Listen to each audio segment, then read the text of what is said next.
free at ZipRecruiter.com/USL. That's ZipRecruiter.com/USL.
Seven o'clock in St. Louis. You're listening to TMA. It's presented to you by Brown and Crouppen on 101 ESPN and the TMA STL YouTube channel. Welcome, friends, to a program that is really yours as much as it is ours, because you can get involved by calling in, by texting in, and by participating in the YouTube conversation at youtube.com/TMASTL.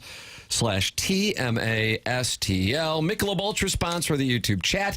Collier and Thompson sponsor the phone lines at 314-974-0101. And Air Comfort Service sponsor the text inbox 314-399-9646. And Doug, they're not happy. It's 6:43 and we weren't even on the air. Oh, why?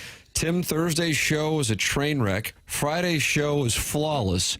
Do the listeners a favor and remove the chicken-eating, foot-rubbing Libby Jack from the show. I am sure either Larry Nickel or Mike Lee can fill in and do a better job.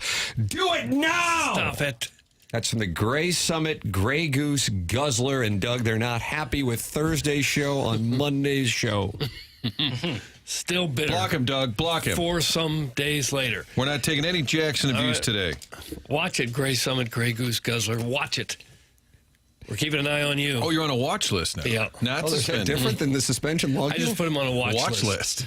That's even creepier. Because then you don't know when they're watching. Oh, well, Doug, Friday send show. nudes. That's What? from Eric in the Central West End. Again? And again. How many more?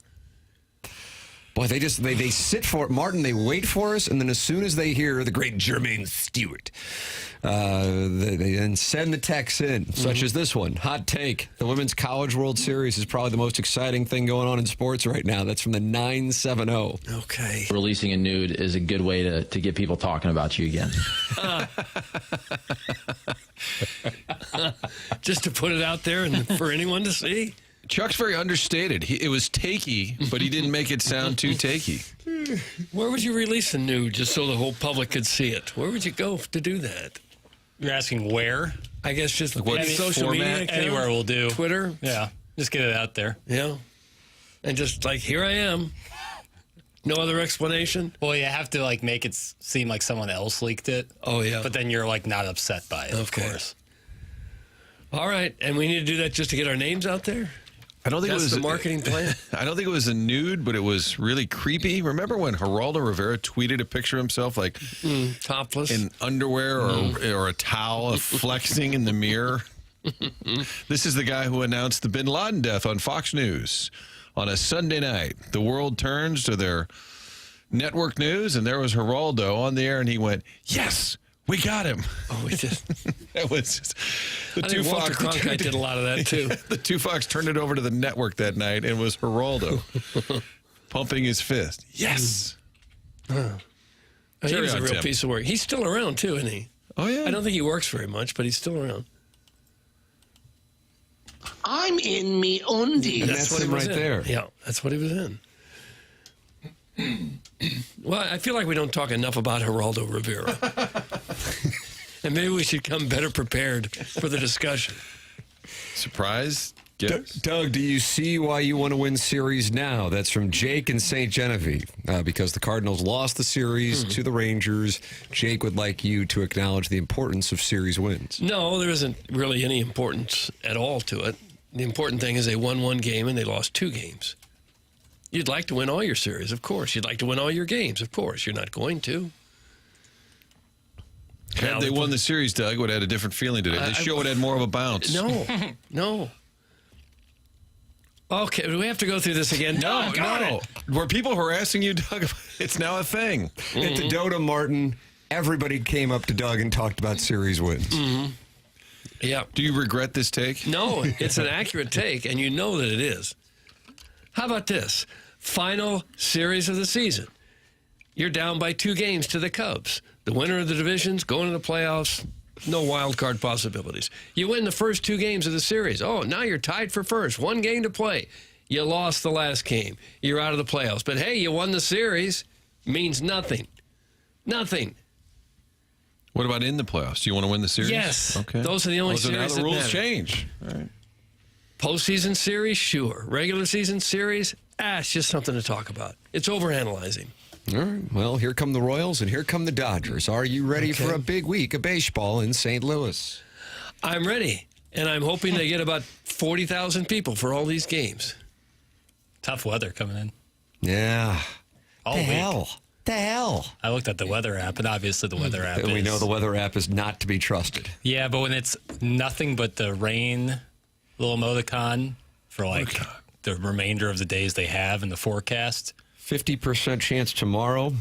Then it drops down to 76 for a high. 90% chance of rain on Wednesday. 80% chance of storms on Thursday. 80% chance of rain on Friday. 45%, 50%, 40%. Doug, that's the... Okay, we need a retractable roof. We need a retractable roof. If anyone in our audience has some engineering skills, put something together. Yeah. Quickly. You know how many games that would save? Not have to sit out there when it's 100 degrees. Not have to be out there when it's cold, rainy. You're right, but I'm so anti-retractable roof. Why? I just So then think how can it be right if you're anti-retractable roof? his Bill? logic is rock solid.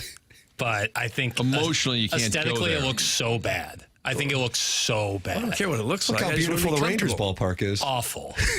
But what, did it make you think of the Rams? Yeah, that's the opposite of what you should do. If you have consultants in, and they're like, this reeks of 2014 dome, yellow lights, field on fire. You better run for the hills. But there are some retractable roof stadiums that are very nice. Name them. The one in Seattle's pretty cool. It looks like it has a giant like goiter on the side of it. So what? Goiter. The aesthetics Every game matter. starts on time. You never have a rainout. You Again, never have a delay. logic You never is have correct. a miserable weather day. Yes. Down there in Houston, that Enron's a delight. Yeah, that's fine. Miller Park, underrated. Awful. Are you talking about Underrated. Underrated. Awful. How are you Breakup supposed of the alliance right here. How are you supposed to play there in the after? I don't know how anybody sees a pitch coming in the afternoon. Well, there's lighting issues, but the temperature is delightful. Sometimes the roof gets stuck. Other than that, it's been an engineering marvel. To never have a game where you worry about, do I need a raincoat? Do I need a real coat? Is it going to be cold? Is it going to be too hot? We have to leave because it's too hot? Some about bootstraps and picking yourself up by them. That's what I hear needed right now. Piddles is right. Miller Park's a dump. Sharon, Clayton, Star, Real Housewives, TMA. Disagree. New I Alliance. don't think it's a Were dump. you calling it a dump, or you saying you have I an think it issue looks with the bad. lighting? It looks bad. Yes. I never am like. You've been inside there? No. Oh, you never been there? No. I'm. Yeah. Oh my God! So it looks bad on the outside shot looking at So, it? That's all all of you this care about? all of this is based on television optics. Yeah. That's right. Okay. It just doesn't look good to me. Favorite stadiums, Doug, that you've never been to, but you've seen on TV. I've never been inside the new Yankee Stadium. Feels kind of generic. When they name all of the best ballparks in baseball, none of them have retractable roofs. None of them. Well, It's top 10 would because all be. when you have lists like that, it gets down to nostalgia. Oh, I like Fenway and I like Wrigley, and But and even the that's newer great. parks. That's great. But I'm saying in a town like ours, it'd be where the weather is so volatile sometimes this time of year, so drastically hot and then cold and then rainy throughout April and May. It'd be really nice to have one. It's not going to happen, I know, here. The stadium's not built for a retractable roof to be added onto it, but the next time they build a stadium, I hope it has one. Sharon 100% has a shared Facebook account with her husband. That's from the Veiled Prophet. What's that supposed to mean exactly? I don't know. The Veiled Prophet hosts a wonderful ball. Is that a social media insult? Sharon, call in. The number's 314-974-0101. You can also text into the program, 314-399-9646. And then Design Air is the sponsor of our email of the day. Online at designairservice.com. That's Seth Goldcamp and his team. Anytime you're dealing with HVAC issues, deal with the longest-running sponsor on TMA. Design Air Heating and Cooling online at designairservice.com. Martin's a client. Doug's a client. I'm a client. Seth Goldcamp is a friend of the Feather. Longest-running sponsor on TMA. No upselling. Going to get the problem taken care of, and off they go. That's what they do at Design Air Heating and Cooling. Fourth generation. DesignAirService.com. Sponsor of our email today. The morning after at InsideSTL.com. Jerry Big Tank Del Vecchio won the month of May, and this afternoon we will enter the Papal Conclave and vote on the Listener of the Month for the month of May. Jackson, this is when you formulate the list of nominees. Yep. I usually get to that list to about 5, and I send it out to you fellas. Quick little papal conclave. Well, there's a lot of discussion, dissension, and then the winner comes out. And then a day or two later, I say, "Oh crap! Did I ever respond to that?" Luckily, so far in your tenure, we've always had a quorum by the time voting ended. You know, I never had that issue, but yeah, it takes all of 6 seconds to complete. That's fair. That's the Bridgeton landfill fume huffer, to answer your question, Doug, the shared Facebook account is usually assigned someone committed infidelity, so their significant other no longer trusts them with social media. That's from the Bridgeton landfill fume huffer. And they're claiming Sharon and Clayton has that? I believe the Veiled Prophet said that, and the Veiled Prophet is the host of a wonderful ball that we all attend and wear tails. it's important to note that the views of the texters don't necessarily reflect the views of this show. No. In fact, almost 100% they do not. Thank you. Prophet, you couldn't be more wrong. Hubs gets mad when I crop him out of pics I want to use for my own accounts. Some Sharon and Clayton. So that's her response to Veiled Prophet saying she has a shared Facebook account. So, Doug, it's... Just how big exactly is this tank that Big Del Vecchio has? I think it he like 5 himself gallons is or more of a something? tank. he's the tank. Tim. Okay. I thought maybe he had a tank full of something. Martin, here's a view that does support the program. Hi, guys. Just wanted to say congratulations on a much improved broadcast Friday. What a comeback. Well done. That's from the Hunchback of Vaughn Castle. What a great comeback for this show on Friday. Jackson, do you feel like that's potentially passive-aggressive? Yes. Potentially seems like didn't even need to be in the sentence. Definitively passive-aggressive, but it doesn't matter. The show it went up on YouTube. Everything went great, and that's all I care about. I don't need credit. I don't need, I'll take blame. How about that? So if you weren't there on Thursday, you think the show would have been seamless? Yes, but not. It's a long story. Well, you didn't do anything wrong on Thursday. Doty even said, oops, I hit the wrong button. That's not your fault. Well. But you're willing to eat it. Yeah. Yeah. You're going to wear this. In a way, like, I think it actually would have gone by better on Thursday had I not been there, but it's a long story. But I'm glad everything worked out on Friday. It looked like you guys had a great time. Yeah, the Iggs was there. I saw that. That was awesome. Yeah, what about Iggy? I love to see it. I fired up YouTube in my bed that morning when I saw that Iggy was on the program. You were still in bed and didn't show up? Oh, yeah, Iggy was on like at 9:15. That's about when I woke up. Wow. Did you have a little pony the night before? Huh? That's right. That's right. Oh, where'd you have your libations? Huh? Rehearsal dinners on the hill, and then hit a bar after that. It's kind of cocktail lounge. What speakeasy? Yeah? It's a sentimental place. Stan's bar, on the south side. Oh, that caddy who was unhappy with Plowhawks club selection? Plowhawk tried hitting the 310-yard three with the thick Bell Reeve rough, and this caddy did not think he had the game for it. And he was right. He had his hand leaning on the cart. He said, "You got to hit a wedge out of here." Plowhawk grabbed a 3-wood in the thick rough, and then he was smoking a cigarette. He's put his head down.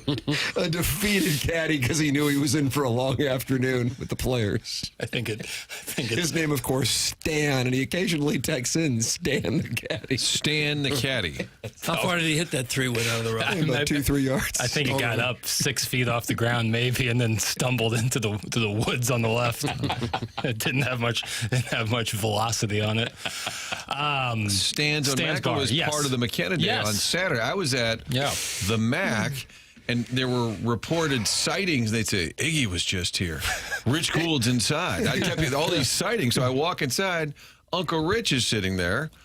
And people are walking by. Holding court. And people are like, hey, Rich. Hey, Rich Gould. He's like, did I tell you I wrote a book? Every person that walked by. He was talking about there's a snake down there? He pulled out his phone. He's got a fun book, too. It's rgobooks.com. And he said, now let me tell you something. I want to come on TV with you, but I'm not really watching sports. And I said, as opposed to... Yeah, right. And then Chairman Steve was inside at the MAC. 2023 Listener of the Year. 2 days in a row that I saw Chairman Steve. And then another fan of the show just stopped. It was a celebration as Brian would want, like total South City Hoosierdom. And a guy said, Martin, think Licks is here? Which was a great nod to the zip code shaming that goes on the show. You do not think Mr. Licks made his way down to Devonshire, Nottingham, Mackland? I'm going to say no. Don't think so. Great turnout, a lot of fun. Saw a ton of folks. Cal Kennedy. Of course. I saw the picture he sent. He had the South City Dream shirt on. South City Dream shirt, and he said, if you want some banners, let me know. Doug, he is, what is he, like the... John Wooden. He's the John Wooden of St. He's got a banner printing business in his basement, too, apparently. Then I say, I need banker. He goes, hey, Fungo's looking for you.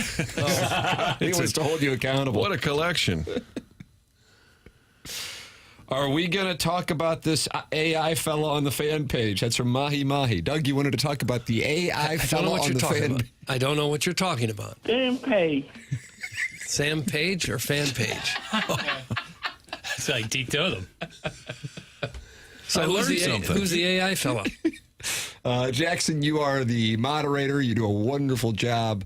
You've created a bot to interact with people on the fan page. Oh, this is the TMA fan page on Facebook. I think there are 900 people in the queue wanting to join the program.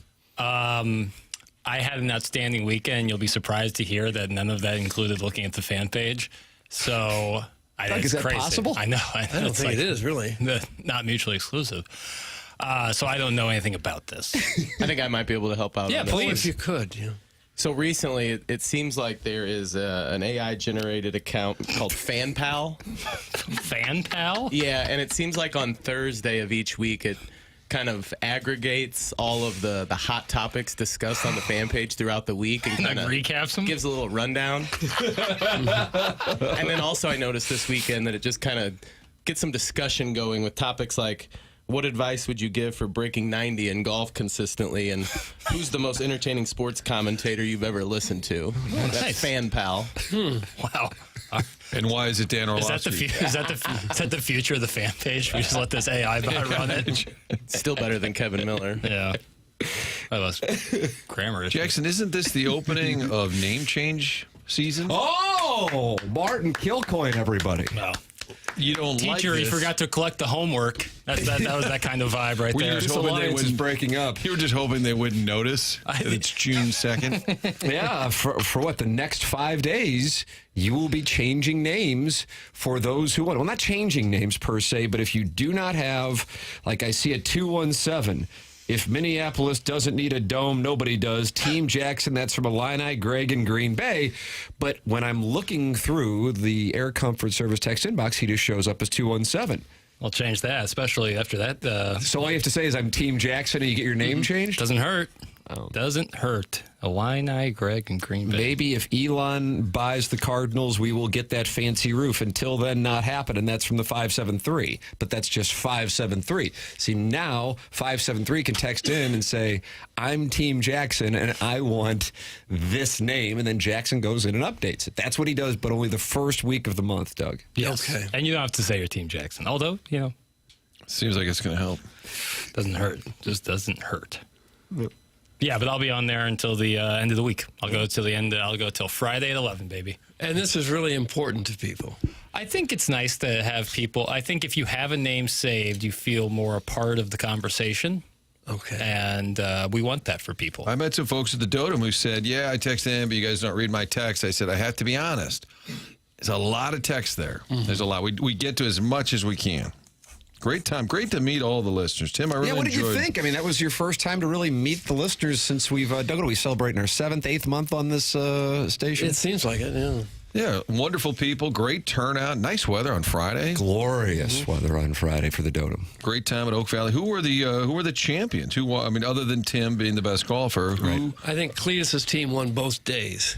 did they? Definitely didn't win the first day. Oh, they didn't? They did win the Other second. than that. They won with minus 11 on Friday. Conditions a little tougher. Doug, you were observing the hawk was up, and because rain on Thursday, the ball wasn't going to roll as much, and really shot making became more important than distance on Friday as you walked the course. You noticed the pin positions inviting shot makers. I didn't walk the course. I never walk a course. I'm never going to walk a course. Not sure I ever have walked a course. I've played 9 holes walking around. I will never play 18 holes walking. Probably never walk a regulation course again in my life. But you're right. I walked the course, and it looked like it was a shot maker's course. What course isn't a shot maker's course? What course is it where you don't have to make any good shots and you still score well? With us, a second shot golf course. I don't like that either. Second, we're overanalyzing things. Please make my name Pink Pony Duck. That's from the 314. Is that a Chapel Roan shout out? Yeah, and you know what? That's just going to, you bet. Just like that. I mean, it's happened. I'm watching in the text inbox, these names change and characters having life breathed into them by our creator, Jackson Burkett, fresh off of Private Citizen Pete's wedding. Yeah, our creator. I like that. Yeah, here we are, refreshed and ready to rock. Was it a pony? What was the wedding on Friday? Oh, yeah. Big pony. Wow. Yeah, really. I'm a big wedding guy. I love weddings. That's what you say when you're 27 on your second wedding. What has to happen for a wedding to go pony? Sapphos? That would be, I guess, the ultimate. But just a good time, good vibes, great weather. Boy, howdy. Friday was lovely. So the wedding was on Friday. Thursday was the pony. Thursday, just for a little rehearsal dinner kind of thing. Just hanging out, having fun. Really Sounds enjoyed like it. Thursday went well, Martin. Oh, it was just fun. Do your friends all listen to the show? Good amount. Are they concerned about you taking so much grief? No, they know the game. They know the game, Tim. I didn't know Martin was a tall drink of water. Papa, That's from the Maplewood Mud Muffler. Oh, gosh, the mud muffler's hot on you, Martin. Boy, now I wish we'd done the name tags to identify these fellows. How tall a drink of water are you? Right about 6'3". Are you? I think that Carson's going to get me. Yeah, Carson. He's 14. He's getting What close. is he? Is he 6 feet now? Everybody seems to be 6'5" to me. He's a little under 6. But I think he looks like he's about head towards 6'4"-ish, 6'5", maybe. Crap. God, he loves that golf, too. He's hitting buckets every day. Is that right? Yes. Let's get out there and get some work in. Yeah, he needs to get some work in. Oh, is that right? You're not pleased with this? He enjoys the game, but he needs some work, to be fair. Well, that's about all of us, really. Mr. Licks had to work his 9 to 5 at the Waffle House this week, and that's why he wasn't there. That's from the Springfield Mud Tosser. Is that where he is now? I imagine it's 9 p.m. to 5 a.m. would be his shift. Overnight shift. The overnight shift at Waffle House. Licks, you're welcome to call in 314-974-0101. Callier and Thompson, sponsor of the phone lines. And you can text in 314-399-9646. And, of course, you have the Michelob Ultra YouTube chat where John Scores is talking to Iggy, who is talking to the Bridgeton Landfill Fume Huffer, who's talking to Jake and St. Genevieve, who's talking to DJ Patty Cakes. They're all in there talking. YouTube.com/TMASTL. The program's called The Morning After. It's presented to you by Brown and Crouppen on 101 ESPN.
Rangers Stadium.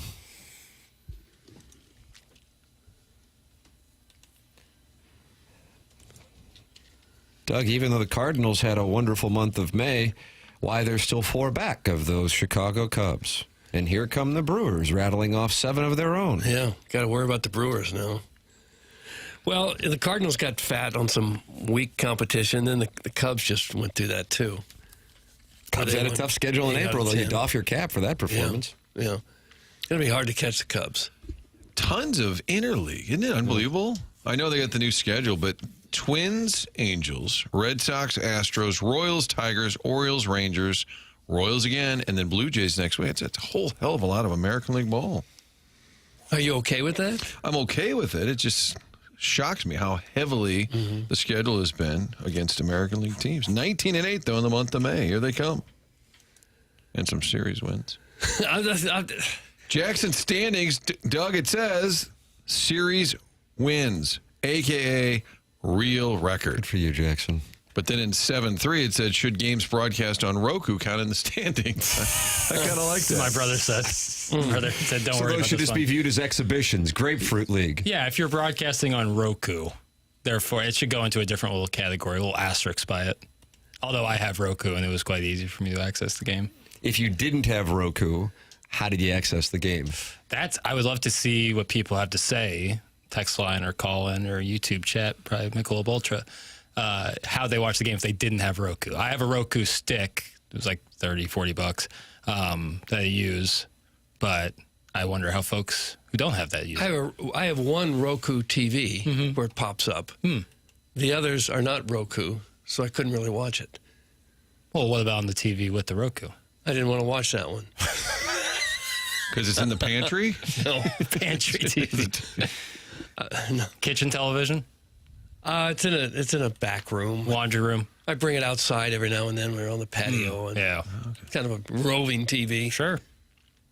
I got a bunch of people texting in here wanting their names changed, Jackson. How many are you converting? I'm doing my best. I will say the names are better than sometimes when they get requested. Sometimes names get requested, or I'm like, this is weak. How about, all right, see what you think about this one. Good morning, TMA. I am a newer listener, an old school 101 guy, and I will say the show is growing on me. I often listen in the car and can't always text in to join the fun. However, I would like a name added and not just be, quote, the 618. I do hope my following selection is available. That's from the puddle under Piddle's cuck chair. Don't need it. No, that works. No, you don't have to accept that. That works. It does work. Sure. The puddle That is now going into the Air Comfort Service text inbox. Lots of new names here. Jackson will do it this week, and then you're going to have to wait until July to get your name in there if you do not have a name in the Air Comfort Service text. I have to say, that's a little risque for an old school 101 listener. Yeah, but Because the old school 101 listener would be more likely, call me Uncle Charlie's basketball. Yeah. And like, oh, gotcha. right. This one seemed a little naughtier. Yeah, but it's that puddle could be anything.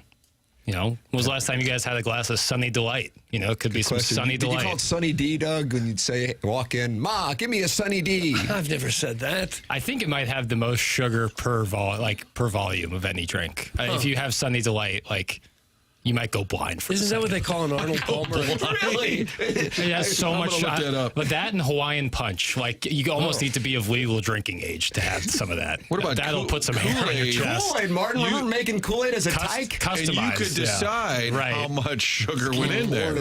Right. Oh, But for in terms of a out of the factory Sunny Delight will instantly just rock your world. It's delicious, but boy, There used to be TV commercials for sugar. They'd show people in the sugar canes in Hawaii. Pure cane sugar. That's the one, CNH. Pure cane sugar from Hawaii, growing in the sun, and people were just eating these sugar canes. Doug, did they go blind? I'm sure they did. We didn't think anything of it. Oh, yeah, the more sugar, the better. yeah. It was advertised as being something really good for you. Doug, did you grow up on Tang, the orange drink? Yeah. Was that a just cheaper version of orange juice, I guess? I think that was invented for the astronauts. That's right. Yeah. That's indeed. Powdered orange drink. Mr. Licks has not called in, but he has issued a statement in the Air Comfort Service text line. Could possibly be the easiest task of any job. Just typing in about 10 to 15 characters, and yet he acts like he has to move heaven and earth to do it. Audio on Friday's remote was pretty flawless, by the way. I'm just saying. Thanks. That's Mr. Licks. Gosh. Okay, noted. If I'm making it seem like this is some impossible task that I'm undertaking, I apologize. It is quite easy. However, I would not say it is my only task day to day. You know what I'm saying? Yeah, sure. Trying to balance the program. All right. Martin, you were speaking of the older school 101 ESPN listener, and this weekend was my son's school picnic. Of course, St. Gabriel's used to be on the second weekend in June, and I am leading a brigade to try to get it back to the second weekend in June.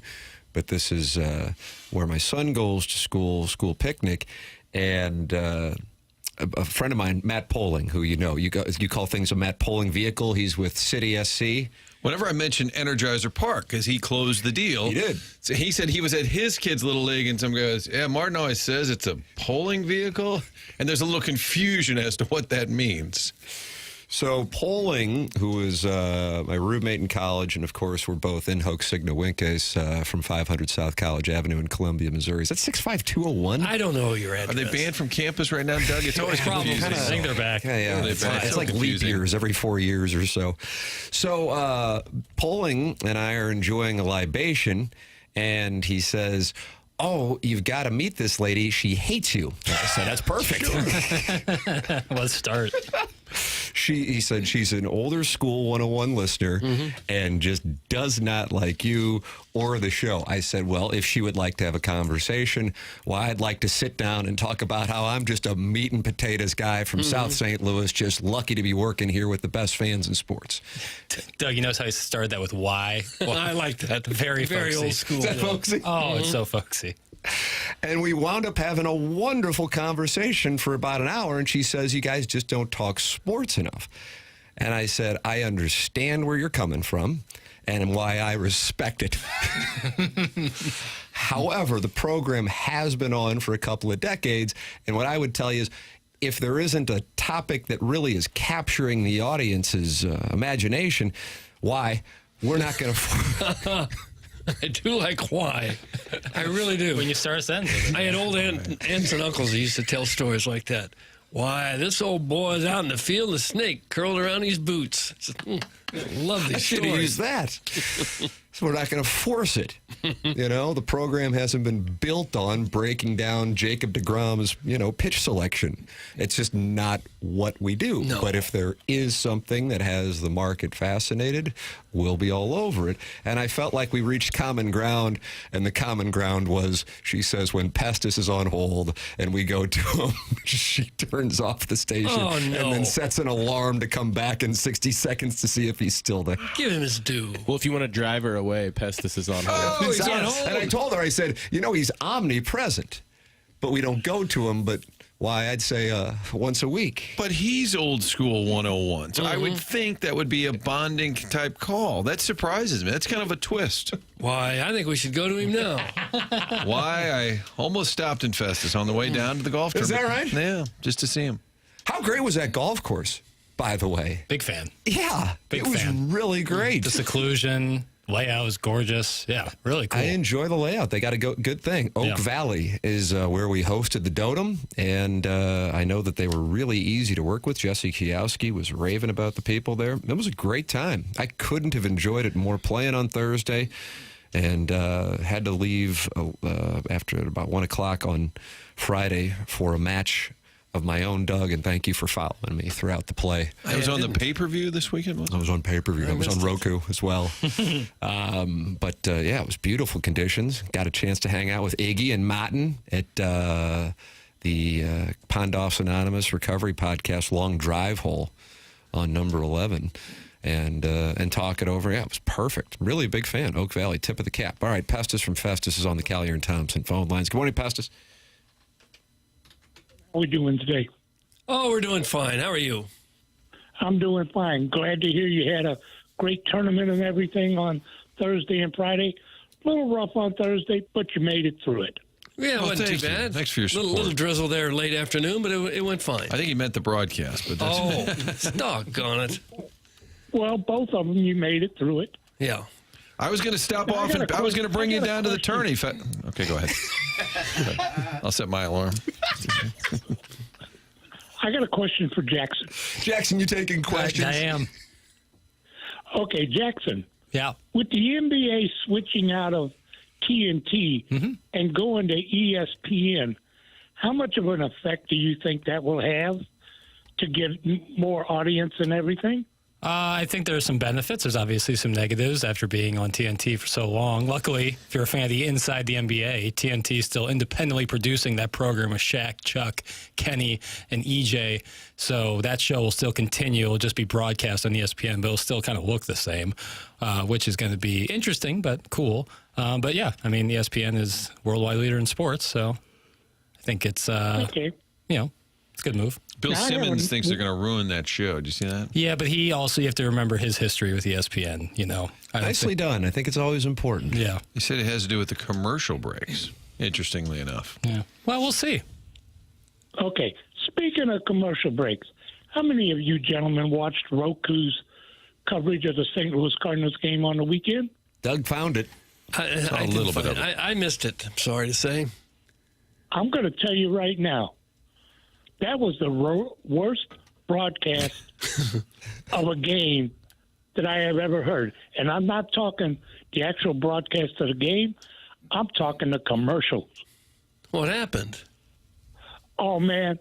I was watching them on Major League Baseball Extra Innings, and Roku was the coverage on it. And I'm going to tell you right now, every commercial on there was 5 minutes long, the same damn junk, over and over, nothing but noise, no words, nothing. Now, I have to ask Pestis because it's my duty. Now, you are legally blind, correct? Yes, But were you talking about the audio only of this presentation? just the audio. Just the audio, okay. It stunk.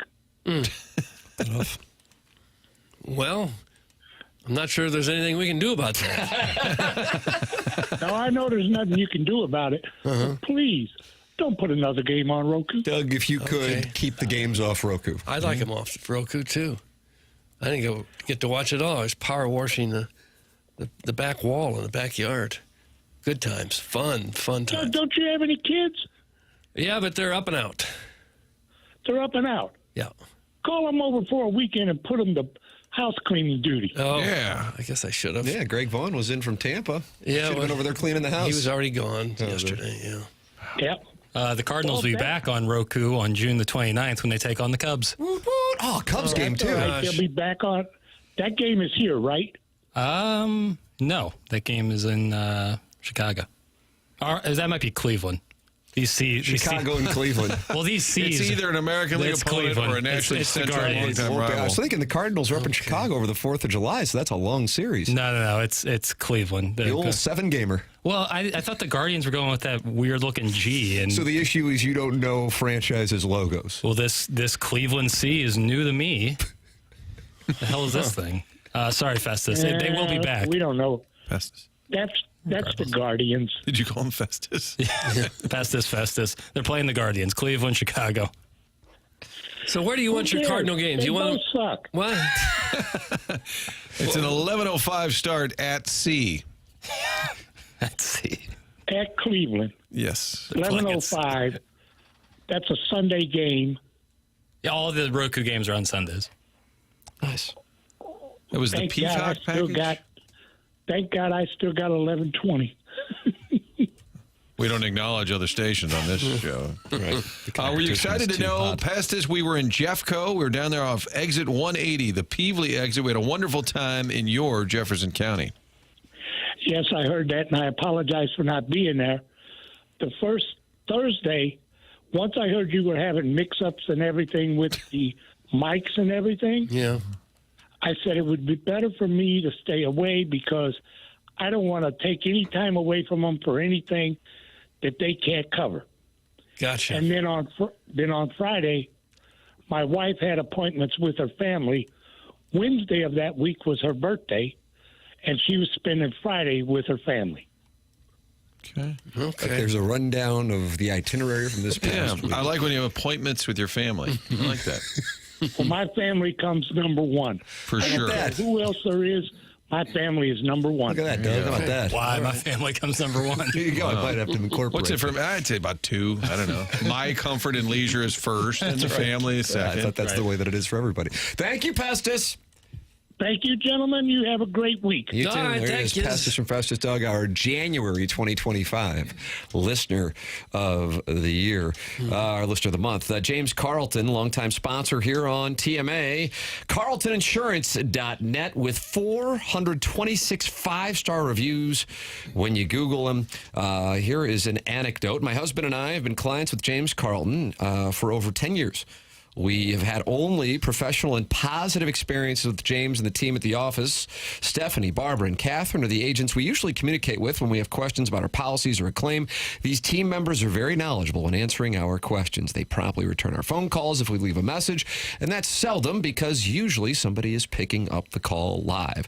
They will initiate a follow-up call if needed to ensure that all of our questions have been answered to our satisfaction. I definitely appreciate the fact that when my husband or I call the office, an actual person will pick up the telephone, answer our questions, or give a message to the person we need to speak with. The number is 314-961-4800, or go online at CarltonInsurance.net. That's James Carlton. If your insurance costs a leg and an arm, call James Carlton. State Farm. Doug, on the other side of it in the YouTube chat, which is brought to you by Michelob Ultra, they're not happy with the lady who was very kind and, like I said, had a wonderful conversation. Anytime somebody is willing to insult me to my face, why I support them.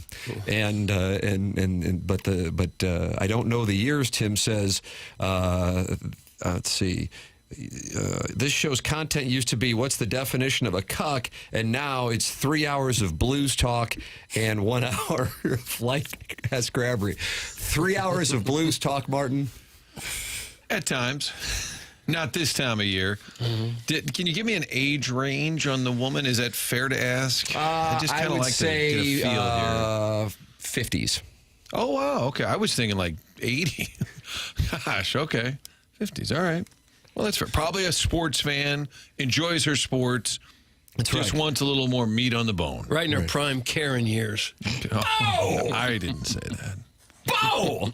Look at Jackson. He's turned away from the camera. Because he's laughing. Well, truth can be funny. Okay. I honestly was picturing like a Dorothy Light situation. Dot light. Writing into the sound off. That's correct. No. Okay. No. Well, fair enough. We will take all complaints. Yeah. In fact, that was my dotem plan. I was going to have name tags, and then I was going to have a little station where people could file formal complaints, Doug, about the show. Oh, okay. Be a lot of those. Tim is more important to me than my family. That's from Daddy Be Cooking. Gosh. Girls are icky. That's from the Total Package. Just came out of left field, that one? Just discovered that? Well, I think because we had a female who didn't care for the show. They're saying, don't need them. And if you were at the Dotem Thursday or Friday, you would say, yeah, maybe we don't need the girls. Yeah. Look at all the boys. Doug, it was just a bunch of men gathered together in the woods of Jefferson County. Sausage festival. Yeah. I'm Team Jackson. Please add my name to the texting. Jackson, are you going to do that? Please add my name to the texting. Well, yeah, let me take a look at what you're requesting. This isn't telepathy. I need something written down. I told the lady, I said, why don't you call in and we can have the same conversation? And her husband was standing there and he goes, no, don't get involved. Don't get involved. And I said, honestly, it's probably good counsel because as I gather, he listens and he knows that if you call in, why? It's just not going to go well. It just doesn't go well. It's like Jackson knows at 7:00 when he flips on the mics, it's not going to go well. You just know that, don't you? Yeah. Well, but as we saw today at 6:43, somebody was holding him accountable for Thursday's broadcast at 6:43 on Monday. That's the problem, is the people who have preheated some of their vitriol. I want to tell you why Jackson's a delight. As I scan the dossier, he's found a story. We'll discuss it later. But it's describing every MLB team with one sentence. This is a Bleacher Report, and I really enjoy this. Oh, yeah. Well, thank you. One sentence to describe every MLB team.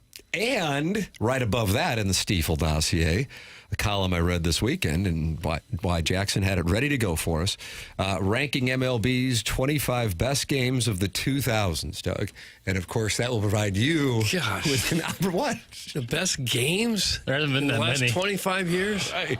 I can think of one, maybe.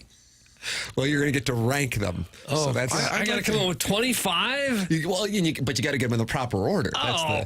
That's the core issue. So that is coming up on the Stiefel dossier as well. Brad Thompson is going to join us at approximately 9:30. Then we have the Design Air Heating and Cooling email of the day, the morning after at InsideSTL.com. Brand new month.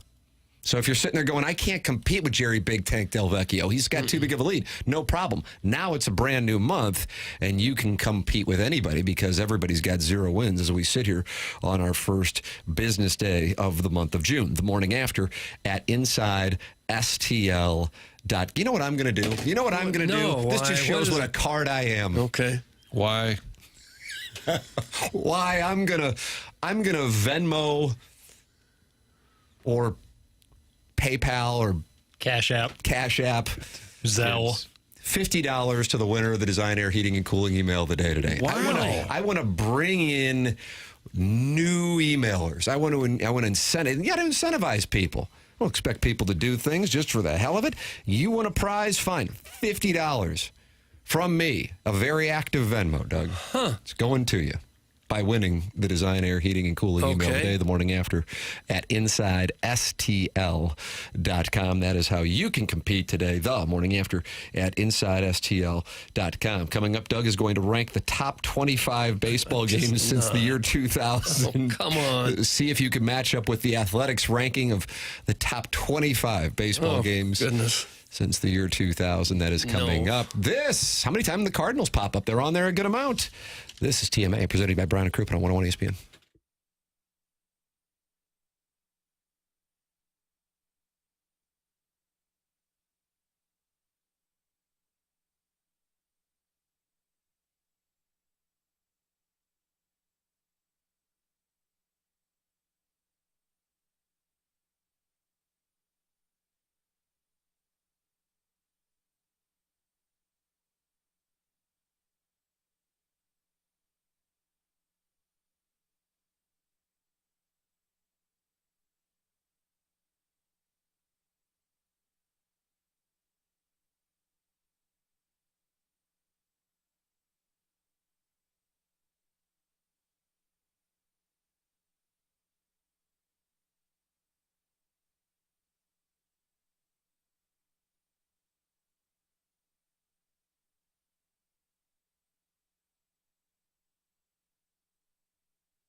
This is Action Jackson with a SportsCenter update that's driven to you by Johnny Londoff Chevrolet and Johnny Londoff Autoplex. The Cardinals lose yesterday, the Texas Rangers, and, well, they lose the series.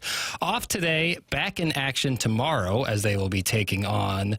Oh, boy, Jackson, you got to pull this stuff up before. The Royals, of course, they're playing the Royals. That's a 6:45 first pitch, Kurt.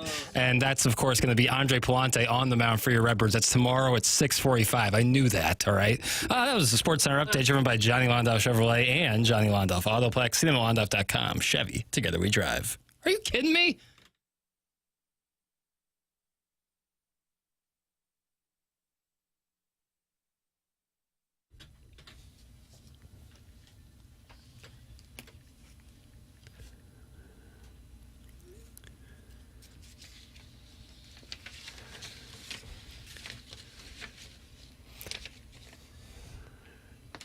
I don't know the years, Tim says in the Michelob Ultra YouTube chat. Why do traditional 101 listeners hate terrible AI Cardinal return songs, Jackson? This is not AI. This is human craftsmanship. And I would say fine craftsmanship at that. Really? Jake Reynolds says, I'm a bit behind, but TMA talks way too much sports. Matter of perspective, I guess. There only seems to be one consensus, and that everybody hates everything. Mm-hmm. Oh, God. All right, text in 314-399-9646. Your hate. Yeah, that's fine. Call it in, too. 314-974-0101, Collier and Thompson phone lines. Brad Thompson going to be joining the program. That's on the Stiefel dossier, but also on the Stiefel dossier. Doug wanted to do this, Martin, so here we go. Ranking MLB's 25 best games of the 2000s. I like this. It is a column from this weekend in The Athletic. Would you like to start with number 25? Would you like to I can get number one. You can get number one. Game 6, 2011 World Series. No, I'm sorry. Ah, son of a sack ass. What else could it possibly be? Well, I mean, what were you going to put number 2? So then just move that. That's all you got to do. Trying to think of Game 7s that You were better played. think of Yankees or Red Sox because, of course, every list. Have you seen the list, Martin? I have not. All right, Doug. This is your time. Aaron Boone's home run? No. No, that didn't make it. Red Sox beat the Yankees in Game 7 when they were down 3-0 and came back in the ALs. You're shaking your head. Maybe that wasn't really a good game. It was kind of a blowout. Game. Doug, we need a specific game, like maybe the Dave Roberts game. For heaven's sake. Can we have some clues, please? Long time ago. That's the clue. So 2000. Diamondbacks walk-off World Series win. That's it, Martin. Is that number 1? That's number 1. Wow. Martin just dunked on you. Tony Womack? Luis Gonzalez. Tony Womack did it to the Cardinals. That's right. Future Cardinal. All right, Doug, number 2. I'm not going to get any of these. Okay, is Freeze in the top 5? Yes. Okay. That's got to be number 2. No. Son of a... So it's either 3, 4, or 5, Doug. No. Let's see. Gosh, there's going to be a lot of dead air. There was the Jeter game. Remember he flipped it to home. That was against the A's, maybe. Yeah. But Was that in the 90s? If you have something else to do at home, now would be a pretty good time the to do it. Tigers, remember there was a didn't the Tigers People are listening on their transistor radios. Oh, yeah. didn't the Tigers walk off an ALCS with They might have, but it's not ranked number 2. Because they're in Detroit, doesn't count. In 06, yeah. Maglio Ordonez hit one over the Athletics. That was like in Game 4. That's right. It was a sweep. No. Cubs game 6? No. World Series? No. I like that play. Yes. Well, this will take the whole show. God, it Next really will. 3, Well, 4 Doug, hours. if It'll take weeks. Have you read it? Yeah, I'm looking at Okay. it. And this one gets heralded. And maybe I think in St. Louis we might have a different opinion on it. I don't think of this game often when I think of the best games. But So it's the 2016 World Series Game 7. Yeah. Now, here's what I would tell you about this. I think if it were the Cincinnati Reds coming back to beat the Cleveland Indians in 2016, that it is not ranked second. But because it was the Cubs winning their first World Series in so many years, it's getting a boost. It's a great baseball game, no question about it. And I realize I'm sitting here talking about this in St. Louis, But I would like to think, especially since the audience knows, despite them clamoring for it, I'm not running for office, even though I'm a meat and potatoes folksy guy, that I don't know how you could put anything other than Game 6 of the 2011 World Series as number one. And I don't care if it's the Yankees and Diamondbacks from 2001 or the Cubs and Indians from 2016. When you have what transpired in the 2011 Game 6 World Series, I don't know how you could possibly get better than that. So, No, well, you can't. And That's that was why I had it at three number one. For So the Freeze record, is three. That's number 3. The Cubs Game 7 World Series is But 2. do you agree that if it were take your pick of almost any other baseball team, it's not going there? Just as a game. Right, as a game. That's what I'm. They obviously are factoring in the Cubs. Yeah, I ending mean, in the article, they say, like, it's hard to say where this game would have ranked if we stripped away some of its context. Right. But yet, that's what the whole column is about. This column strips It is away hard to all say. context except for number 2. It's hard to say where it ranked as if they're not ranking it themselves. Is the Edmonds home run on the top 25? A walk-off CS? After you get through the top 3, which I think many people, and again, this is since 2000, then you start getting into some that I have to be honest, I guess I kind of remember. Number 4, 2017 World Series, Astros-Dodgers, 13-12. Does that ring a bell for anybody? Not Not really. for me, A lot no. of home runs. I think the That's probably Molina power homer, the washing. Game 7 at Shea's That got was to a be classic baseball one of the best game. games I've ever been to. That's got to be on that list. The Cardinals do reappear, but some will be. When I saw it, I was like, oh, I was there. I was actually right behind home plate when it happened. I don't even think I would have put it there. 2003, Martin, you made reference to the Aaron Boone game, and that was the Yankees and Red Sox Game 7. That's number 5 for the record. All right, so there you go. Gabe DeArmond talks about this game quite a bit. Gabe is a Kansas Cityan. Wild card, right? And that's the A's and Royals wild card game. That was 9, 8, and 12 innings. Another Cardinal appearance, but it is not Game 7. Are they putting Pujols on there just because of the Not at home number run? 7. And I have to tell you, I kind of agree with this. I'm surprised it made the list here. Not the Lynch Diamondbacks? game. Was No, that the was 3 the one home that run Martin just get. game against the Rangers. No, that game. D-backs Game 5? No, Well, that's we a great, just that's a don't good know. guess. Jackson's seen the list. So, 2011 NLDS Game 5. Halladay Carpenter. Yeah. Great baseball game. 1-0. Yeah. I was surprised that they noticed that? Yes, With that they all the noticed that, Yankees, Red actually. Sox, Yeah. that is a classic. because Carpenter, when you Halladay. look at the top 10, you're dealing with a lot of Yankees, Red Sox, Cubs, Dodgers. Now, they've been incredibly successful, so it's understandable in that context. Number 9, 2021 NLDS Game 5, Dodgers 2, Giants 1. And rounding out the top 10, 2024 World Series Game 1, the Freddie Freeman Grand Slam, 6-3 Dodgers over the Yankees. I think that might have been great. And I don't know if the game was that great, but at the same, I don't know if it's a prisoner. Like if that happened 20 years ago, would it have made the rankings? I don't know. More Cardinal appearances here without going through all of them because Is the Waka-Pittsburgh game. That was it. Probably doesn't make that list, but for Cardinal fans, that NLDS Game 4 that they had to win in Pittsburgh, that Waka pitched. it's a Holiday nice homer, guess. I believe. It's a But nice no, guess. the Molina Shea game's got to be on there. It's a nice guess. Jeez. It's a nice guess, but the Cardinals are only on one other game. Is it the Nats comeback? No. All right, I surrender. You're done. Can we have a clue, please? I mean, there's so many. With the Game 7 against the Astros, the Game 6 against the Astros in 2004, that was the Evans walk-off home run. The 7 was probably a better game. The Molina Rather home drama. run. The Nationals comeback in 2012, which I feel like flies under the radar. This one is from 2004. It's not the Padres, so it's got to be in the When they played the CS. Astros and the NLCS. Is it the Jeff Kent walk-off? Yes. Game 5? Tip of the cap. I didn't think we were ever going to get home. I was going to finish So my air horn and then give you the reveal. But look why at you. is that bigger than the Edmonds, which saved a series? I don't have an answer, but I can read what they wrote. Can I have Brandon some context? Backey. Remember Brandon Backey? Yes, Killer Bees. And Woody Williams were an unlikely duo to produce one of the great pitchers' duels of the century. Backey had started 9 games all season for Houston. Williams was a league average pitcher who'd been shelled in his last start of the regular season, which was in Houston. But in the pivotal Game 5, Williams threw 7 one-hit innings.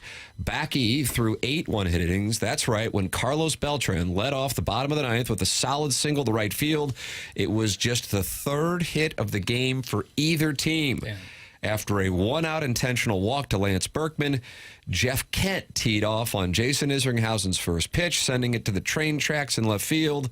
It was the first walk-off homer in the NLCS since Lenny Dykstra and the Mets had beaten the Astros in 1986. It would be joined 2 days later by Jim Edmonds' shot to force a Game 7. So that's just a side note. It's a side note.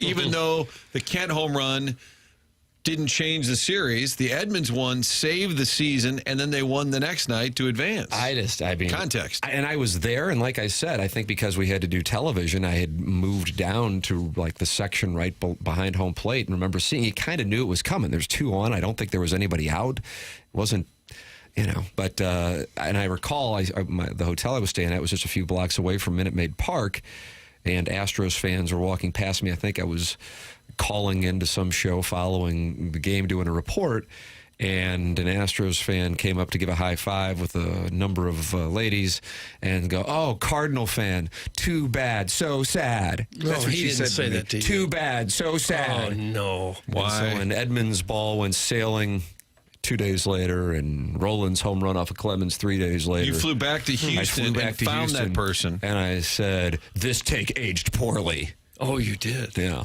that's what I said. Well, you got back at her. Yeah, well, I did it I was wearing a mask because I'm a batch. I was down there for one of those games in that series, and I remember the series because I shared an elevator with Hal Holbrook at the team hotel. Oh, yeah, a delight from the film The Firm. Mm-hmm. Wall Street. And that's good according to goodorbad.com? Oh, yeah. I don't know. Yeah, he was on to Bud Fox. He's good at everything. Love Hal Holbrook. And he's the one that shot me down with my premise, Doug. And Frank would play that clip for years and years and years. The great Hal Holbrook. I think Iggy set it up. He was doing a Mark Twain one-man show. Yeah. Mm-hmm. And I said, Hal, if you look at it, your message with Mark Twain, the decency of people. I said, it's a lot like your speech to Charlie Sheen. And I had this huge layout of premise that I was really proud of. And he just said, no, not really. that was the end of that. I was so, and I went home and I said, I still believe in this take. I still think it was solid. Guys, I'm surprised the Paul Skeens game with the Pirates against the Cardinals last year didn't make it, where the B-fib blew out his UCL, doffing his cap at Skeens when he got pulled. That's from Al in Dadeville. Yeah. He had like 6 no-hit innings or something? No, it was like 6 1/3, no earned runs. No runs. Giving up like 4 or 5. And our fans were giving him a standing ovation. Yeah. And there was a gentleman right in the foreground of the FanDuel cameras aggressively tipping his cap from about 40 rows up to Skeens. Yeah.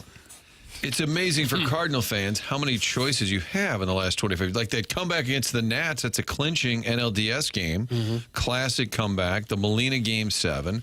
Even Colton Wong had a walk-off in the CS that doesn't get mentioned. I mean, there's the Kershaw moments with Matt Adams, all these great moments that don't even register for some. Now, for the purpose of just Doug calling a ball, and a strike, this gentleman was tasked with writing a column at a slow time of year. Yeah.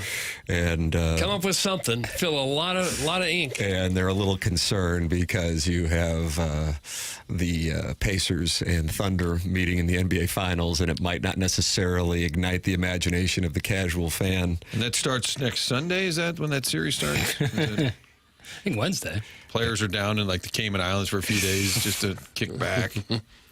And so they said, hey, come up with 25 games right quick and fill a column for us. And then some nitwits in St. Louis will discuss it. And mission has been accomplished. Said nitwits have done it. Well, just regular season games, he had to pick from 100. This is just regular season, 25 years of baseball games, 121,000. But 121,000. Is that the math? For just regular season games, 162 times 30 times 25. Yeah. So that's a small pool to pick from. Sure it is, it's a slow time in sports, and one of ESPN's top headlines on their website is Verstappen admits Russell crash was not right. They've got to be going, oh boy, we got a problem here. The thing that they count on at this time of year, NBA Finals. Now, I'm not saying that's where St. Louis's head is. I'm well aware, but to have the Thunder and the Pacers, which may wind up being a great series, I don't know, but either way, when you have Oklahoma City and Indianapolis, it isn't necessarily what they were hoping for, especially when they were 2 wins away from having the Knicks in the finals. Yeah. We'll see. Are you down on this? No, I think it's an awesome. We have the MVP in the finals for the first time in a couple of years, and the Pacers have been playing pretty awesome basketball.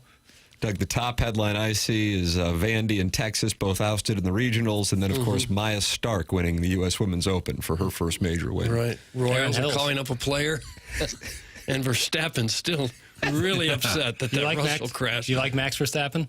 Oh, gosh, I think he's just doing a great job. I think it's Verstappen. I enjoyed Ben Stiller got dunked on by Tyrese Halliburton on X.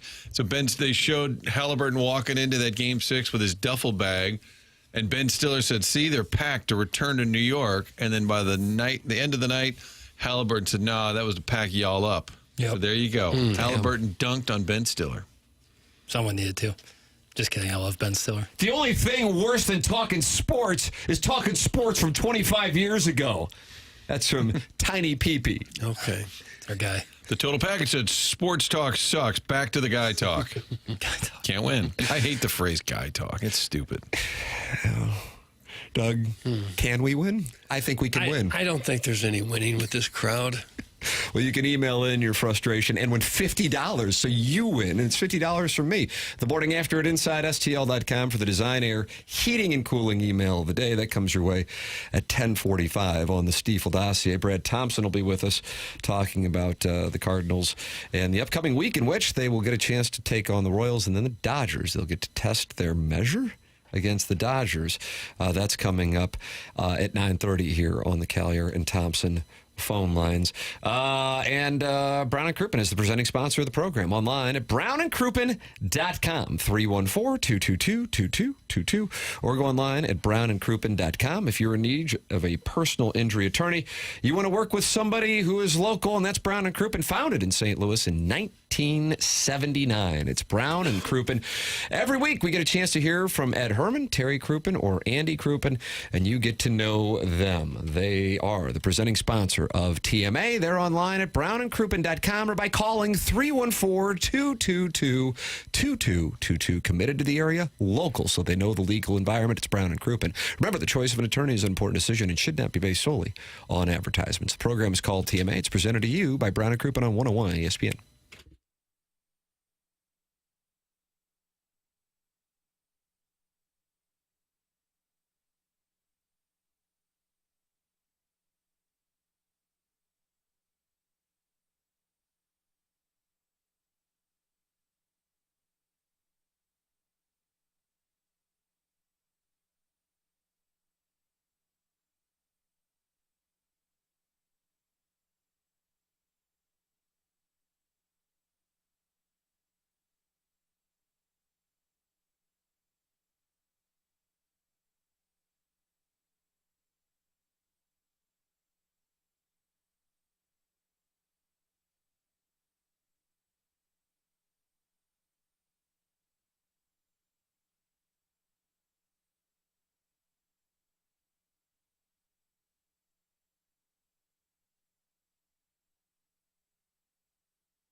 As that summer's coming along, you know who you can count on, folks?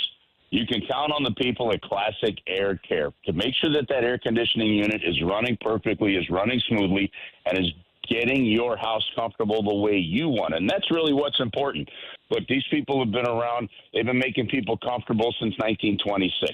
They've got technicians that have got over 40 years of experience working on any kind of machine. So if you have an older unit, don't worry about it. If you're interested in saying, hey, do I need to replace it? You can get a free quote online at classicaircare.com, or have them come out and take a look at it. Have them tell you exactly what they think. They're experts in the field. And how good is their customer service? Well, they've got a 4.8 Google rating. That means that people are taking the time to go onto their computer, type in what they think of the service, and tell you about it, because that's how much they believe in it. That's why they come to my house. That's why they take care of my air conditioning unit in the spring and summer, and the furnace in the fall. It's Classic Air Care. Make them your go-to people when you need work done on that air conditioning unit. Classic Air Care, making people comfortable since 1926.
CMA 101 ESPN. Tim McKernan, Doug Vaughn, Martin Kilcoyne with you. Friends have gathered in the Michelob Ultra YouTube chat at youtube.com/TMASTL.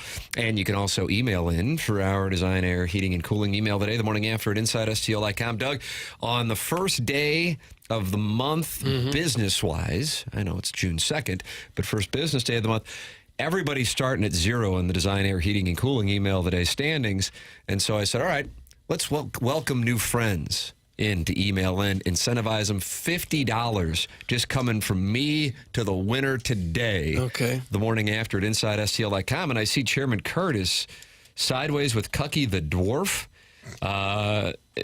Because you're filtering out Cucky the Dwarf's email, and you wrote, if they push FCC limits are too long or not funny, then yes, they will be filtered. Yeah, there's like this groundswell of support for Kevin Miller and Cucky, and I'm not going to stand for people trying to do my job for me. Wow. I'm the arbiter of the email of the day. Don't be long, be funny. Can't be too vile. And don't be too vile. No. All right, there it is. The parameters have been set. You can email in the morning after at InsideSTL.com. Watch the program and talk it over with other listeners at youtube.com/TMASTL, or stream it on the 101 ESPN or TMASTL app, brought to you by Dobbs Tire and Auto Centers. It is our pleasure to welcome to the program Chris Kerber on the Collier and Thompson phone lines. Morning, Kerbs. Tim, good morning. How are you guys today? Wonderful. Good to talk it over with you. What do you think of this Stanley Cup final rematch matchup? I kind of like it. Hey, before we get to that, can I bring up another sports thing? No. Another sports I was watching. Yeah. Listen, I was watching the city SC game over the weekend, right? And first off, I don't know what it is about soccer commentators on TV. I think their production people must look at them and say, do me a favor, whatever you do, try to be anything but entertaining, right? So it's like it's like you're sitting in a lecture class of physics in college with about 400 people, right? And you're like, what the hell? This is a sporting event, right? But here's the thing. Why don't we get rid of the term interim head coach?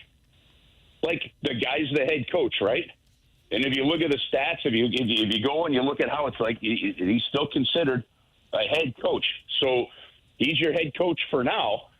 And then if you go to find another one, do it. But in the meantime, you just hired a head coach. I I think it's time in sports we got rid of the term interim head coach. It's even worse. They call him caretaker manager. And I'm like, I like that, caretaker. Doug. I like that a lot. And Andy Banker point, wasn't that in The Shining when he said you've always been a bit of a caretaker? Longest yard, too.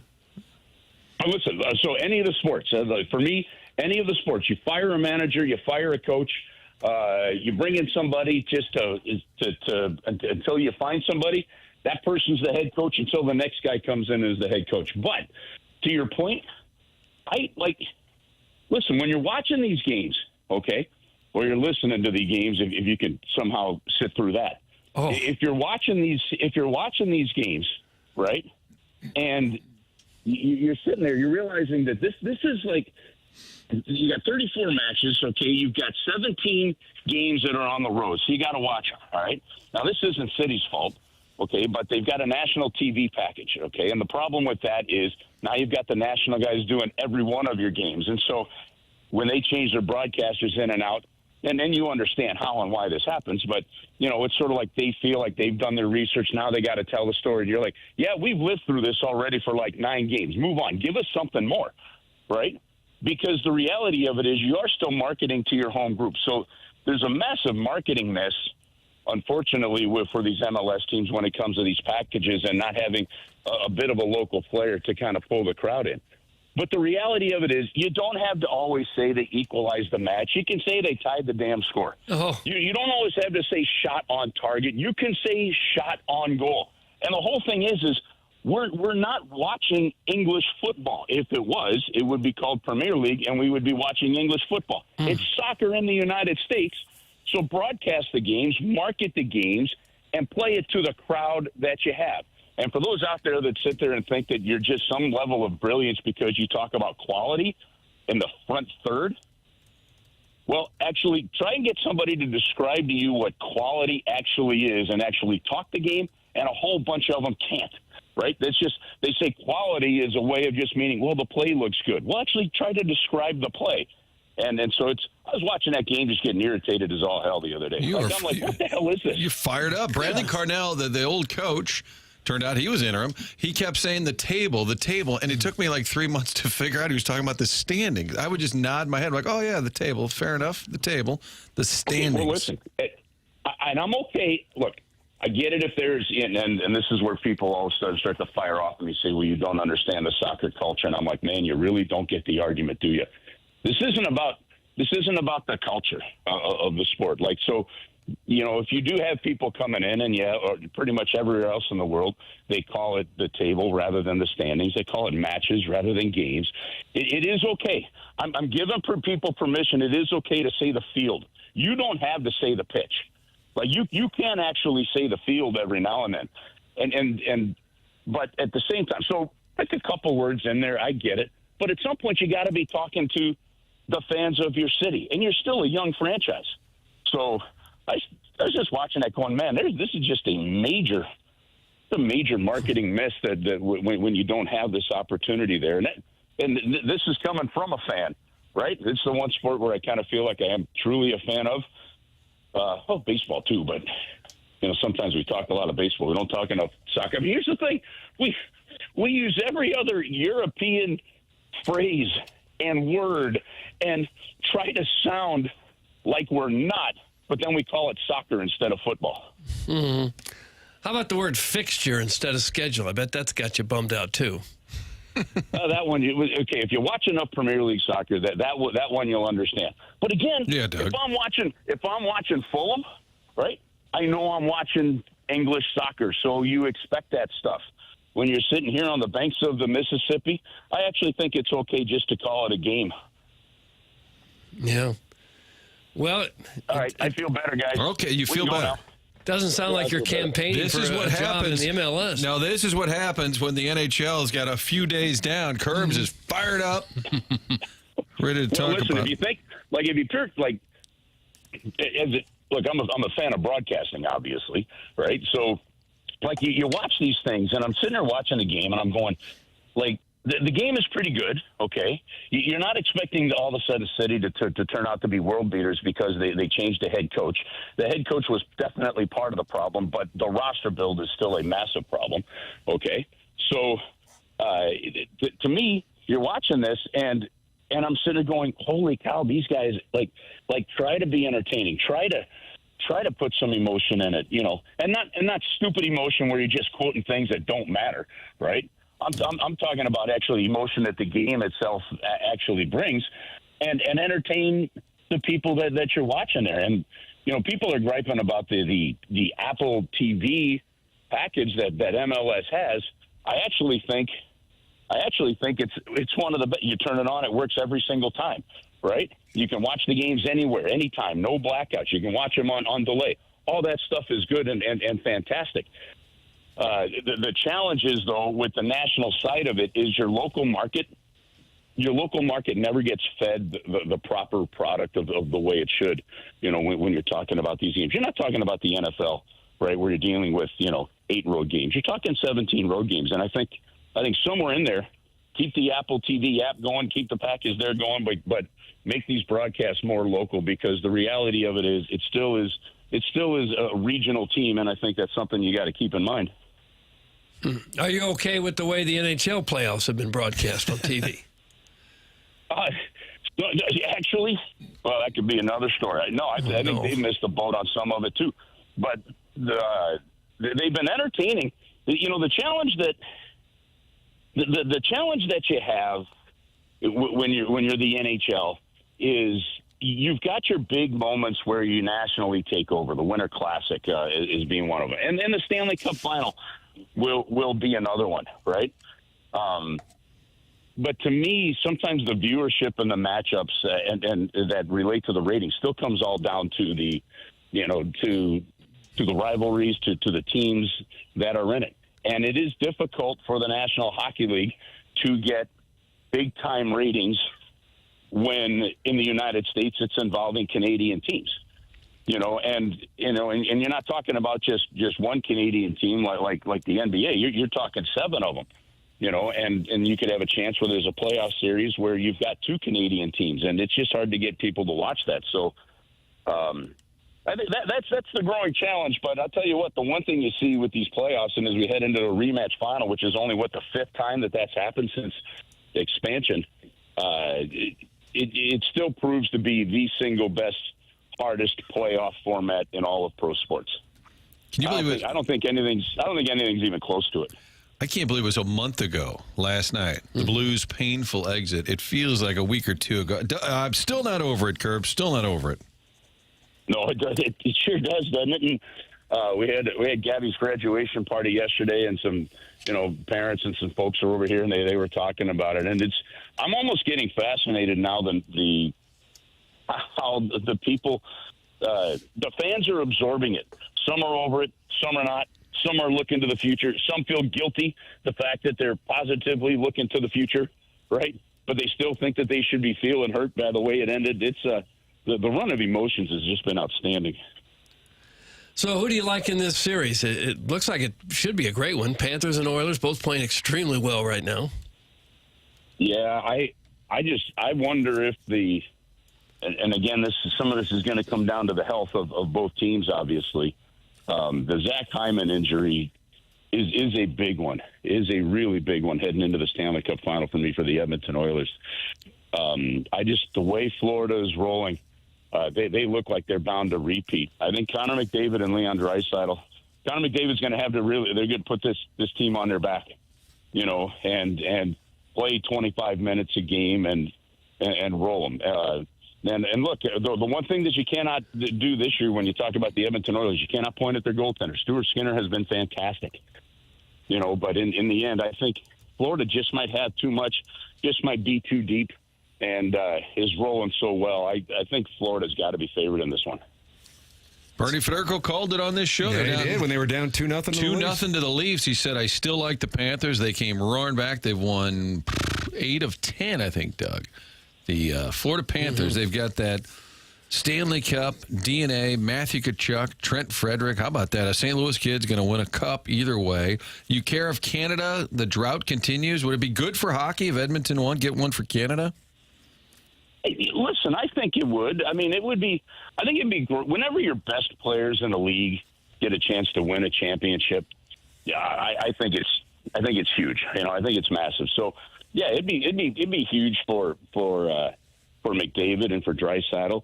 I mean, it'd be the first Stanley Cup for a Canadian city since Patrick Waugh in 1993. I mean, listen, that's the one thing. Here's another topic for you for another day. But yeah, like it's like I think the NHL obviously leads it, but how hard it is to actually win a championship, and how you have to do it and stuff is really amazing. But that's a hell of a long drought, especially when you've had, the salary cap. So you've had some fair play when it comes to the structures of how you spend. But for me, I think, honestly, I almost think it's better for the National Hockey League if Florida wins another one. Just keep it going in the United States because that's the future of the game. USA. Come on, Doug. All right, USA. There you go. Thank you. Thank you. It might not be possible, but it seems like Connor McDavid is getting even faster as he gets older. Have you noticed that when he gets rolling, there just isn't anybody who can keep up with him? It's amazing to watch. I think I saw a clip over the weekend of him, and from the time he picked the puck up, this clip said it took like 9 strides. Like the first 6 of them before he went in and scored were crossovers. And it's his speed, and then it's how he can control the puck while he's using that speed. I mean, it really is something else. But man, this is a special player. Listen, guys, I mean, they've got Draisaitl signed. Obviously, they're going to have to sign Connor McDavid here, and I really do wonder if we're going to see a Wayne Gretzky scenario where Connor McDavid ends up leaving Edmonton. And honestly, I think it'd be great for the league. How about St. Louis as a landing spot? There you go, Doug. Yeah, sure. That'll happen. We'll have to wait until he plays like another few years with another team, and then we'll trade for him. And hopefully, we don't have a head coach that pisses him off and doesn't have him, pulls the contract away from him. But no, I can like Connor McDavid in a USB city, right? I think is just something that I would really love to see. And the NFL has proven, you don't have to be in the biggest market. Sidney Crosby in Pittsburgh's, a terrific example of it. The Green Bay Packers are one of the most storied teams in the NFL. So it doesn't have to go to LA. It doesn't have to go to New York. But man, oh man, like, could you imagine like a Connor McDavid here in St. Louis? Like, look, golly, it'd be just. I'm just hoping one of these young players for the Blues turns out to be kind of superstar status, where you see a couple seasons of 100 points and you see that kind of offensive creativity again. I think it'd be just huge for the Blues and their fan base. Do you keep in touch with the Blues players this time of year? Are they all out on the golf course now, or on vacation, or what's everybody doing? Just a couple of them that you build kind of maybe bigger relationships to. A couple of them are still in town. Some are traveling. Some are just hanging out, and they're pretty much dispersed and well into their off season. It doesn't take a player long, I think, unless you've lost in maybe the Stanley Cup final or maybe after a conference final, to kind of flip the switch, because the reality of it is there. So, these guys are well into their off season right now. I'll bet you most of them probably take, when you talk to a lot of the guys, Doug, they'll take like 3 or 4 weeks off, and it wouldn't surprise me if now you start to get to the point where some start skating again, to be honest with you, on their own. Chris Kerber with us here on 101 ESPN, giving us his perspective on a variety of topics this morning here on TMA. Callier and Thompson phone lines. Chris, always appreciate the time. Thanks so much.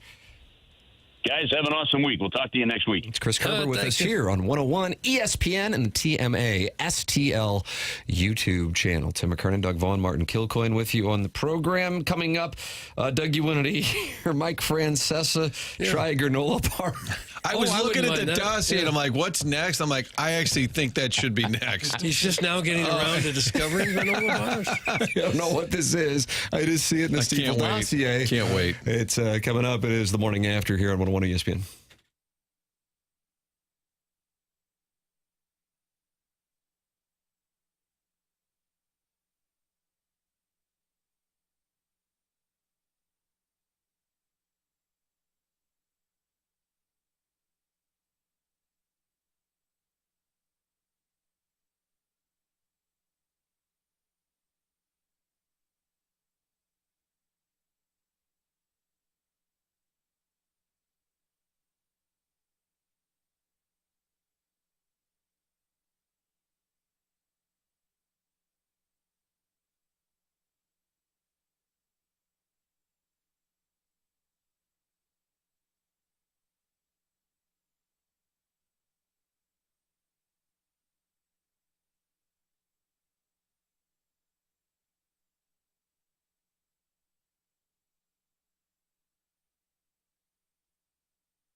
TMA 101 ESPN and the TMA YouTube channel, youtube.com/TMA STL. Fisher Window and Door Store sponsor, the 8 o'clock hour here on the program.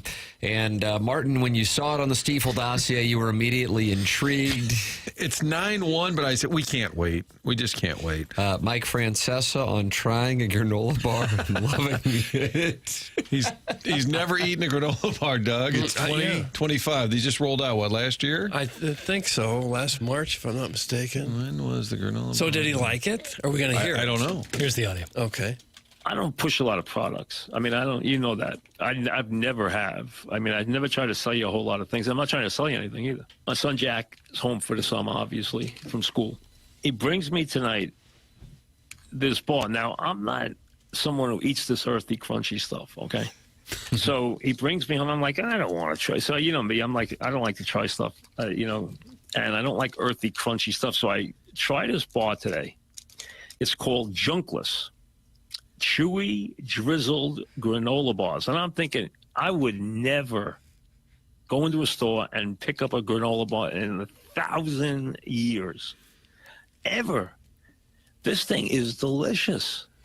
It's 130 calories. It's chewy, drizzled granola bar. Berries and cream is the flavor. It says real ingredients. Less sugar, more taste, no fake stuff. It's called Junkless. You can get it at like Target or the grocery store, ShopRite or Stop and Shop or all, those kind of stores. Junkless. I don't know what it costs. I apologize. I don't know what anything costs. I really don't. I don't do. I don't know. I have no idea. The line there. You ask me like what a dozen eggs were, I have no idea. No. I go to the store to get like water, soda, things that my wife doesn't want to carry, so that I'll run in early in the morning and get soda and get big things of water, big things of soda. Other than that, that's, get Snapple, stuff like that. Snapple. Other than that, she does everything else. So, but this thing it's not big. It's 130 calories. And like I said, I would never eat a granola bar, ever. Never. But I had one before, and I got to tell you, I said, I got to mention it on the show. This thing is really good. They're about four pack for about $17. It looks like. Damn. But he doesn't. Doug, he doesn't know the prices on egg. He doesn't. It doesn't matter. Was that a live read? You think? Was that like the pretending organic? It's not? Yeah. I will say he talks about his son Jack, who obviously he's home from school. He's working with some guy that Francesa hooked up with, who has a lot of companies, and he made sure to say in that audio, he has a lot of different companies he owns, and that his son's working for one of them. Oh, sure. So I don't know. He seemed to be really enjoying the granola. I just like how he kept mentioning, I would never eat this earthy, crunchy crap. What else is earthy and crunchy? Flaxseed. Nice. That's a great answer. That wasn't the one you were anticipating, but that's the one you got. Flaxseed, chia seeds. Like nuts? Any kind of nut? Sunflower seed, like nuts. That'd be earthy. Okay. Mushrooms. The invention of the granola bar attributed to Stanley Mason in the 1970s, although the exact date is debated, with some claiming that Henry Kimball's 1975 letter to the idea of marketplace is an earlier instance, Doug. Okay. Stanley Mason was a prolific inventor. Okay. Nice. He pressed loose granola into a compact bar form. And Mike Francesa discovered it 50 years later. He just gets soda and water, Tim. His wife gets all the other stuff. He said it's because she doesn't like to carry that stuff, so he gets that. Like the heavy stuff. He's the real man of the house. They do have carts. You can put the stuff in the cart while you shop. Not with Francesa. I guess you still got to get it in the house. Doesn't know what eggs cost. All right. Doug, the trailer for Happy Gilmore 2 is out. Jackson, is this good or bad? Let me say something here. Oh, no. Oh, no. Happy Gilmore is an incredible movie. The original one, it's grown in everyone's estimation. It's a delight. I think if you ask people, what's your favorite golf movie? They'll say Caddyshack or they'll say Happy Gilmore. Mm-hmm. Maybe some people will go Tin Cup, but those two for sure would get the bulk of the answers. Doing a second one where this is clearly just going to be, and I hate to be crass, cameo porn It has yet Cameo porn. What does that mean? It's just going to be filled with 1,000 cameos, and the original Happy Gilmore was not built on that. It's a sports movie. Bob Barker was in there. Bob Barker, yeah. There's Apollo Creed, but he's playing a character, But like it's going to be cameo porn. It's never worked before. Cameo porn has never worked. These revivals of like movies from the night, like this just doesn't work. And it might it'll make Netflix a ton of money. Like it will get what they want to accomplish, and they have a massive deal with Adam Sandler. So whatever he wants to do, and if he wants to bring this back, they're all for it. Travis Kelce's in it. Yeah, everybody and their mother's Bad in it. Bunny's in it. Yeah, that's what I'm saying. Got a spot. Ben Stiller's in it. Rory McIlroy's in it. Scotty Scheffler's in it. What are you talking about, Tim? Zalatoris. Kid Cudi's in it. Ooh, nice. Kid Cudi actually might be a character. He's like a real actor. Bryson DeChambeau's in it. Yeah, John Daly's in it. Cameo porn, and that's cool. It's just I don't think it's going to be. It's not sustainable. I don't know. I'm not like fired up for it. I would say I love Happy Gilmore, but Sounds like they went to a PGA golf tournament and just started shooting Happy Gilmore 2. There's some players around there and say, "Hey, come and be in the movie." probably. But for every Sandler one of these, he puts out a banger, so it's okay. Listen to this little millennial. Have you never heard of The Legend of Bagger Vance? That's from the 314. That movie stinks. Oh, there are a few Bagger Vance texts. Really? Yeah. Oof. So that is bad on goodorbad.com. Yeah, dude, come on. Yeah, dude, come on, Doug. No. Legend of Bagger Vance. Two of the worst movies ever made were sequels, Caddyshack 2 and There you maybe go. Anchorman Jackie 2. Mason taking shrapnel. Yeah, Anchorman was hysterical. Anchorman 2, hideous. Anchorman 2, it's just kind of fun to be back with those guys. But comedy sequels often don't work. Fletch Lives. You ever see Fletch Lives? No, I didn't. No good. Was that the third? Was Fletch 2? No, Fletch Lives was the second one with Chevy Chase. I think John Hamm, friend of the show, did some sort of movie around it in the last couple of years on Apple. Around the Fletch It was franchise? he was taking over the Fletch character. But I don't know to what extent. I didn't see the film. Think that was really him rollerblading, Chevy Chase? Sure. Yeah. I can imagine when a director and a producer get about halfway through a movie they know is just horrendous, what they must be going through. Say, we got to finish it, and our names are going to be on it. You don't think we got can to relate? pay all these people? This is horrible. Well, I mean, this is the real issue is these movies getting sequels 20, 30 years down the road. I mean, we saw it last year with Gladiator 2. Twisters had a sequel 20, 25 years later. It's now Happy Gilmore. It's just, they often don't work. Although Twisters was fun. Yeah. Jackson says the word really like a nasally cuckold. Oh, gosh. I haven't heard that, but I like that. I know. Will you say it again for us? Really? There it is. Yeah, I guess so. Oh, okay. You do elongate it a bit. It's pretty pretentious. I didn't think it was Really? nasally. Yeah. But yeah. It's condescending. Sure. Really? Sure. Dude, Bagger Vance is a classic. How can we trust anyone about golf takes if they can't even hit a 7-iron further than a 12-year-old girl? That's from Mr. Cider. Whatever. This guy sucks. Who cares how far you hit it? It's about how close you get He it. snapped. No, Mr. Cider's finally got him. go watch Bagger Vance with a straight face again and tell me that's a good movie. That movie I need stinks. you to watch Bagger Vance with a I'm not going straight to. face. And I love all those actors. Will Smith, Matt Damon, Charlize. I love all those people. The movie stinks. So you didn't like it? No, ass. It was ass. Ass. Honestly, golf movies where it's you're using what do you call it, the mashy Doug, the mid mashy. Oh, yeah. Like a spoon. That's not resonating with people. I'm sorry. The Shia LaBeouf one, no good. They gave different names to the wooden clubs. Right. One was a spoon, and one's like a niblick or something like that. Rotten Tomatoes has The Legend of Bagger Vance at 43%. Yeah, that's probably a little high. The people liked it though, 65%. That movie's just not. Budget not of good. $80 million and box office of $39.5 million. Didn't get there. Slowly but surely. I just don't think that's if you're making the golf movie Mount Rushmore, it's Caddyshack, Happy Gilmore, Tin Cup, and then Then is it dealer's Bagger choice. Vance? Dealer's choice for fourth. It's tough. I don't know. The fourth one's going to be tough. There's not a whole lot of golf movies out there. Right. It's not like boxing and karate where a new one comes out about every other month. Yeah. There's not that many. Somebody wants their text name to be changed to Privilege Takes Jackie. So your takes come from a place of privilege? I guess. I don't think they have anything to do with like that. Sideways is kind of a golf movie. I'm going to count Sideways in there. With Paul Giamatti. Yeah. Thomas Hayden Church. Not the wine movie? Mm-hmm. It's a wine movie, but they play a lot of golf. I'm going to count that. As much as I hate all of your baseball talk, I can't believe the legend of Bagger Vance is now the topic. I didn't say it was a good movie. These people are just wrong. They're mad that it's a topic. I don't care. This is all taken away from earlier, your math mistake that elicited a lot of text. Oh, yeah. I forgot to divide by 2. Divide by 2. Now someone's calling you Baby Scorsese. That's Shrimply Pibbles, who sends in pictures of his wife. I kind of like that. Yeah, I'm not saying. I just don't think it's a very good movie.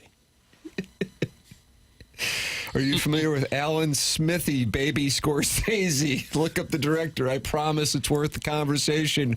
Wifey pics will follow if this is addressed. That's from Shrimply Pibbles, who's trying to bait us into topics by offering pictures of his wife in the Air Comfort Service text inbox. Okay. Now, that's what's going on Might work. right now. Might work. It's an official pseudonym used by film directors who wish to disown a project.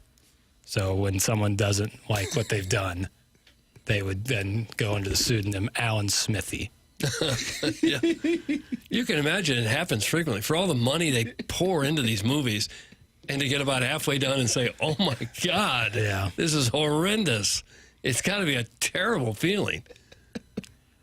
Yeah, the days of streamers, like stuff like this can happen. If this was going to be released in theaters, maybe this would do well, but I don't know. I just don't think there's a clamoring for Happy Gilmore 2. Telling you, my read was when John Hamm was on with us as a surprise guest a couple weeks ago, he was surprised, I could be off on this, by the success of Your Friends and Neighbors. That was, just maybe I'm off. Like you didn't think it'd be a hit. Right. And then you probably don't know. Like yeah, it's one of those things you don't know. Especially with streamers, there's so each streamer releases a new show that they're pumping up every week. Well, a lot of it has to do with what they can do with the editing process. And we've all done TV stories where we go, boy, this isn't much. And then if you get somebody who's really creative and a great editor, you go, oh, thanks, you save that. Right. That happens. Well, shout out to the editors out there. Yeah. Jackson is the Temu version of Robert Ebert. That's from Crystal City Clamhammer. Wasn't it Roger? It was for sure Roger. Jackson's going to go point by point on why he doesn't like the Crystal City Clamhammer now. That's fine. People can, you can like the movie or not. I just think it's a bad movie. If you're asking on good or bad. Let's focus on a Temu version of Roger Ebert. Yeah. Like we have Roger Ebert at home, and it's a picture of me. We can get Roger Ebert on Amazon, but if we go to Temu, you're going to get Jackson. It's a knockoff version. Why didn't the Crystal City Clamhammer swing by Oak Valley? We were the exit, exit turf, Martin. And the Peevely exit, there was a sign that said Crystal City 3 miles, just down the road. Maybe the Clamhammer was there and he just didn't want attention drawn to his appearance. They golf for like 2 minutes in Sideways. It's not a golf movie at all. Boo this pale Richard Roper.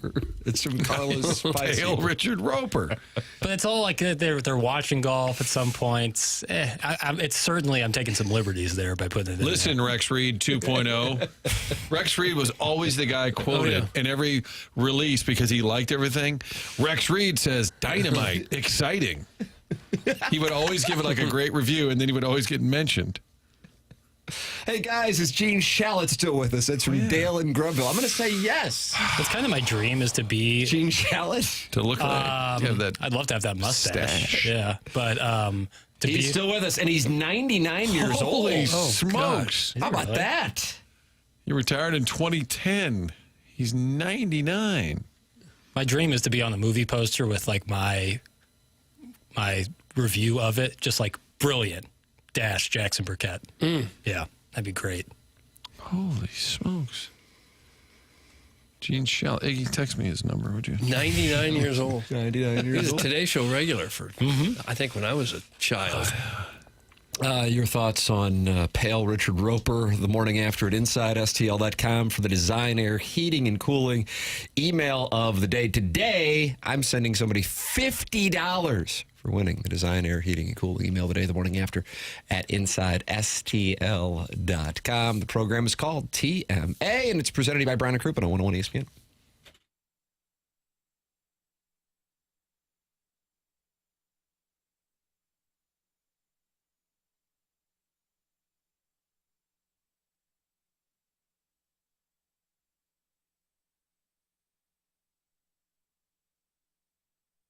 If you are in the market for some jewelry, I would like to recommend Moritz Reusch online at ninjabling.com.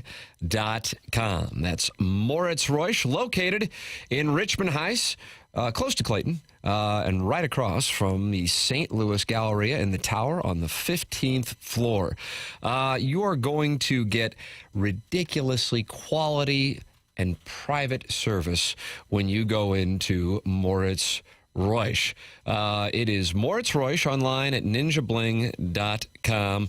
Moritz Reusch, family owned and operated going back to the 1980s. Third generation ownership now with Dan Reusch at Moritz Reusch. So if you are in the market for a great gift or you're thinking about an engagement ring, I'd like to recommend Moritz Reusch online at ninjabling.com. That's Moritz Reusch, 15th floor of the tower across from the St. Louis Galleria in Richmond Heights. Moritz Reusch online at ninjabling.com.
This is Jackson with a SportsCenter update brought to you by Saliga Heating and Cooling. Both the finals are set in the NHL and NBA. You can catch both right here on 101 ESPN as tomorrow Wednesday, Oilers and Panthers get underway.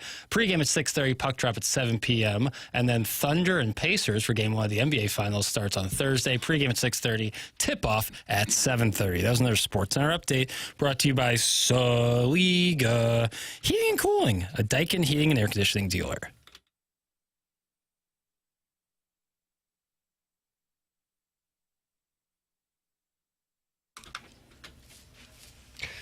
It's TMA 101 ESPN. Mark Hanna, sponsor of the 9 o'clock hour here on the morning after. The show is presented to you by Brown and Crouppen. Jackson, the end of Inside the NBA. Here is the emotional sign-off. Thank you. We have been honored to do this. And we look forward. The four of us, as you've already heard, the four of us are going to be together. Our production crew is going to be together. It's going to be that same bunch. We're still going to be shooting that show in Atlanta. It's just going to air somewhere else. And so the craziness that you've seen, the nonsense and the foolishness and the top-notch basketball analysis, all of that stuff's going to be on. It's going to be on ESPN or ABC next year, not on TNT. For that, we're sad. But I'm proud to say for the last time, thanks for watching us. It's the NBA on TNT. Bucket. Somebody had a jumper, chain net. Yep. And I get it, leaving TNT, especially Ernie Johnson, his whole DNA with TBS, since TNT, like the late 80s. Atlanta guy. But the show's staying together. Yeah. So and the production crew. So for the viewer, it means nothing. Yeah. But I'll turn to a different station. Right. But you still get to watch that crew together, which people love.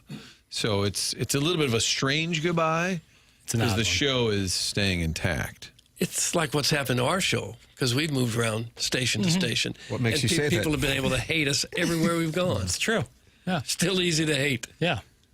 Different station, still easy to hate. You get emotional, Doug, when you've signed off at 9:20 or HD? I can't say that I get emotional at much of anything anymore. Okay. Certainly not signing off. No. I don't know how some people cry on the air. You know, you see anchors and people leaving sometimes. What if Karen Foss retires? And they get teary-eyed. I don't know how you do that. Well, what was your sign-off like? There was no sign-off at all. It was don't come back anymore. Okay. With that, I'm signing off. How'd they get rid of Vaughn? COVID. So you're done now? Did you have a big... I've been done for about 4 years now. You sure? Mm-hmm. I was sworn you were on the other. I'm very sure. Great talk, guys. Nobody cares about the NBA. Let's move on. That's from Harrison's brother. Gosh. Timing's everything. I never give up on my dreams, okay? That's nonsense. Inside the NBA has gone downhill. Shaw doesn't even watch the games anymore. Shaw. No one wants to listen to Dwight Howard or Draymond. Brian Shaw. Dwight Howard and Draymond were on for like one day. It's because they have to work every single day or during the meat of the playoffs. Is there Shaq audio as well? Yeah, I got a little Shaq audio. Well, look surprised. You're surprised? Here. All right, hit the lever, please. Yeah, all right. It's been a great run. It's been an honor. Chuck, I love you like the older brother that I never had. And if you say something, I will whoop your ass one last time on this show right now. Ernie, you came to my house in 1989, 1991. It's a big honor. It's an honor for me to be sitting up here with you, Kenny. The way y'all embarrassed us in 94, 95, you and Akeem, you taught me what it was to be a champion, and we're a family. I'm glad we're sticking together. And like I said, even though the name changes, the engine is still the same. And to that new network we're coming to, we're not coming to F around. And since it's the last show, I'm going to say it. We're not coming to F around. Oh. How'd you explain that to your kids? I couldn't. We taking names and we taking over. Okay? I love you guys and I appreciate you guys, but hey, all right? Let me see that #1 sign for the #1 show ever on TV. And we come over to take over that next network, too. Buckets. Hashtag this Jackson. I like that. It's like they were doing that broadcast for a couple of executives at that network where At they were. Turner. Yeah. Because nobody else really, you're still going to be on what station now? Okay, great.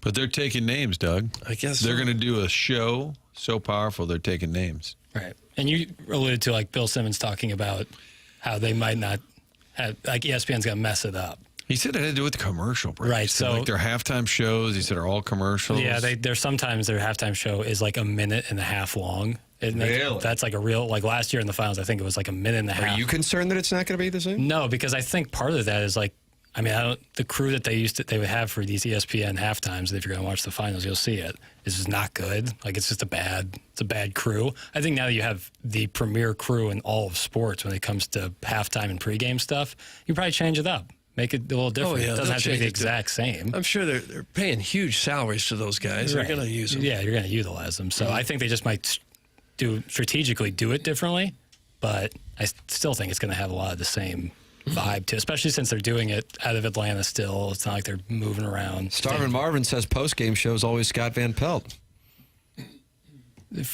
Well, they would go into Sports Center. I'm sure they'll use the hell out of these guys because Yeah. they're very happy to have them. But I feel like they'll turn down a lot of opportunities to do more. Oh, yeah.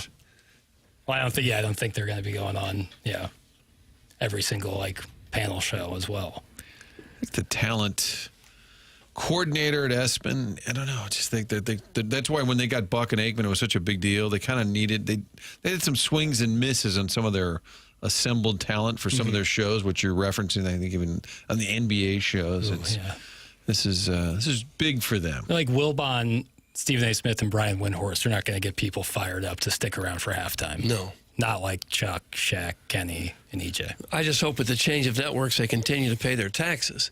If not, they could call Mark Milton and he could help them out. If you have years of unfiled tax returns or tax liens, bank levies, or wage garnishments keeping you up at night, or worse, you're facing IRS criminal investigation, Mark Milton is the name you need to know. He will take care of you and he'll fight off the godforsaken tax man for you. He is at stltaxlawyer.com. Mark Milton and stltaxlawyer.com provide a local and holistic approach to tax resolution. Don't be sucked into the out-of-town tax resolution groups you hear about on TV and radio. Mark is right here in St. Louis and able to help if you have any kind of IRS issue. He is, again, at stltaxlawyer.com, and you'll be saying, no, I'm not guilty. I am with Milty. He is an outstanding trial attorney, won the Department of Justice Outstanding Trial Attorney Award, in fact, when he represented the IRS in cases around the country. That's Mark Milton. Remember, the choice of a lawyer is an important decision and should not be based solely on advertisements. Send your emails in for the Design Air Heating and Cooling email today, the morning after at InsideSTL. Like, I'm giving away $50. Chairman Kurt, you're going to be filtering, but for $50 for the prize today, will you change your protocol in any capacity with this kind of cash on the line? No, I don't mess with success. Wow. All right, Doug, well, we'll see. It's coming up at 10:45, the morning after at InsideSTL.com. Steve Valdassier, Brad Thompson, coming up at 9:30. The program is called TMA, and it's presented to you by Brown and Crouppen on 101 ESPN.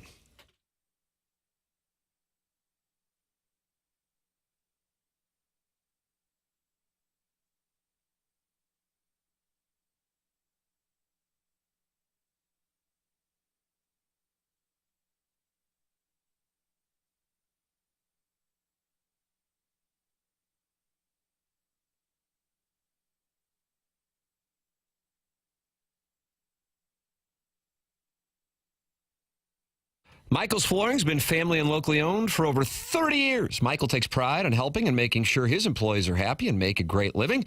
It's Michael's Flooring online at igotfloored.com. Go online, and right now you can get 3 samples free from Proximity Mills. That's at igotfloored.com. Michael's passion's flooring, and when you order from him, he wants you to have the best experience for the best price. And that's why he's making sure he gets the best installers and giving them $7 a square yard. That's awesome compensation in this industry. Just come in or talk to them, and you're going to see the difference. They want to make sure they suggest the best thing for you, not pushing what corporate is telling them they have too much of. It's Michael's Flooring.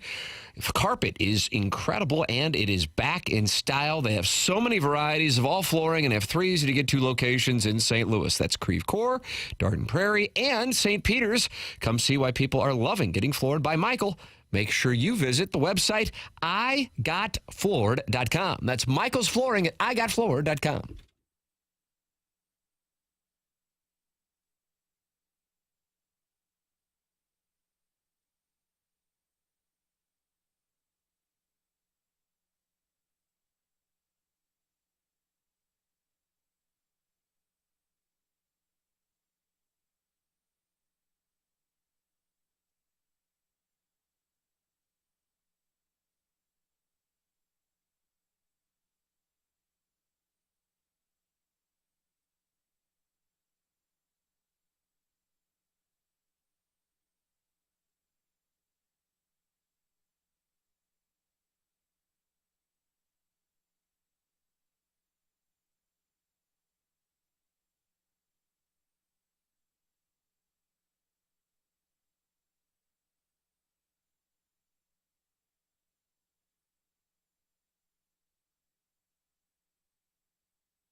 It's TMA 101 ESPN. Mark Hanna, sponsor of the 9 o'clock hour, and it is 9:16 in St. Louis, whereas the Cardinals are mounting a charge despite the loss of the series. Didn't matter. To the Rangers. They won one game. That's what counts. I like how Tim laid out. He did. I guess just to open the door for Doug to clarify. I guess we'll do this the entire season. Unfortunately, the Rockies did not win their series, Doug. They haven't won. Have they won any series? Another series, another sweep as the Rockies continue to make history for all the wrong reasons. They fell 5-3 to the Mets yesterday to extend their losing streak to 8 games. It is their 4th 8-game losing streak this season. And we're, of course, on June 2nd. They've had 4 8-game losing streaks.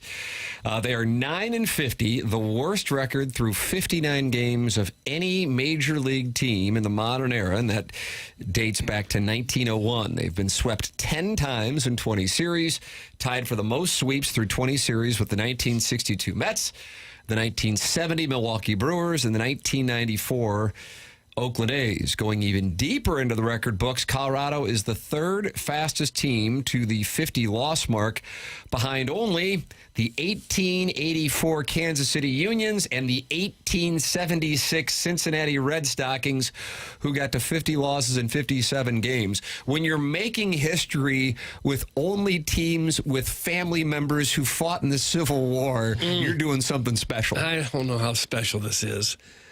As a team, they're hitting a robust 215. It's a tough ballpark to hit in. Yeah. That's the worst, obviously, in baseball. It's hard to imagine how in a league with a common draft, where the rules for acquiring players are, the same for everybody, some teams have more money to spend, obviously, that you could possibly put together a professional, big-time sports franchise and be this bad. It's hard to believe how you could blow it with virtually every player on your roster. Jacob Stallings, Rockies catcher, says you can either fight or not fight. And I don't think not fighting is going to work.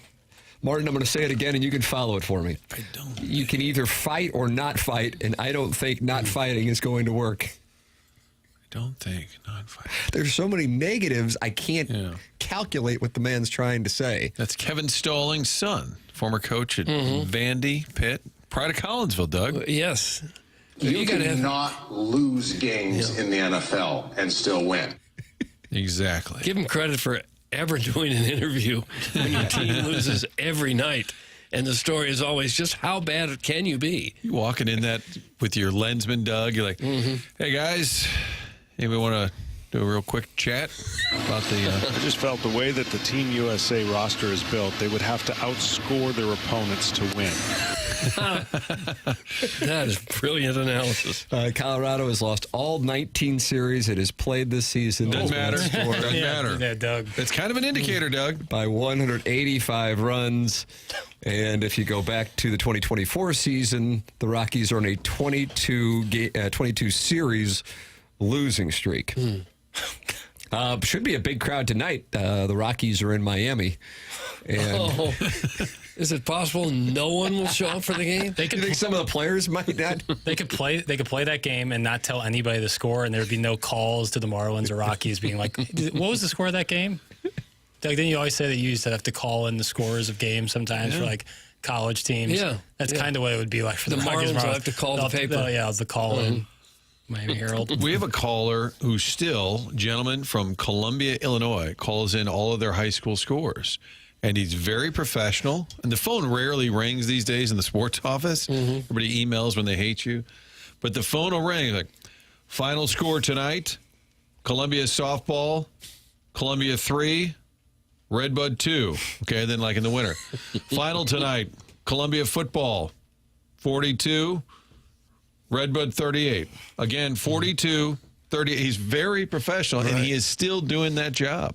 And I guess you have to trust him. We counted on getting a lot of scores that way. That's a great point. Could have been anybody calling in. Never thought of that. Tim, member guest is this weekend. I'm off to Cabo tomorrow morning. Let's talk about that. Far more interesting than NBA clips. That's from Harrison's brother, Master. I don't know what all of that meant outside of he was frustrated with Jackson's inside the NBA clips, but I guess he has member guest coming up, but he's flying to Cabo tomorrow. Maybe his member guest. I have a carport. Maybe his member guest is in Cabo.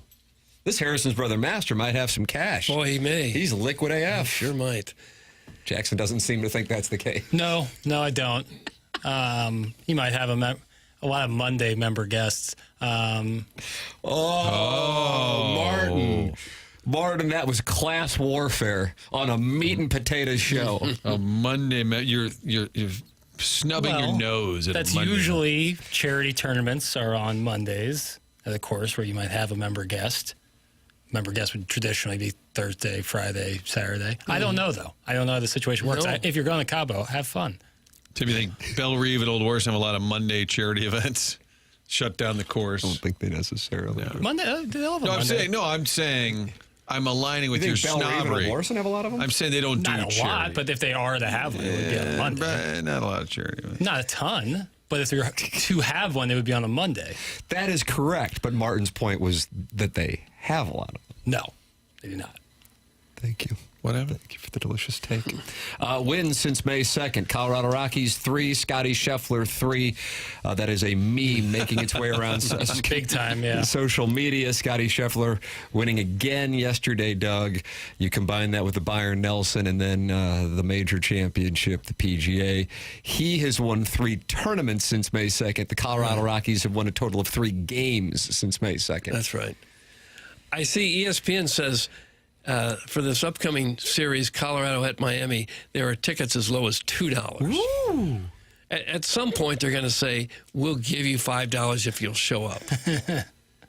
$2 for a major professional sporting event.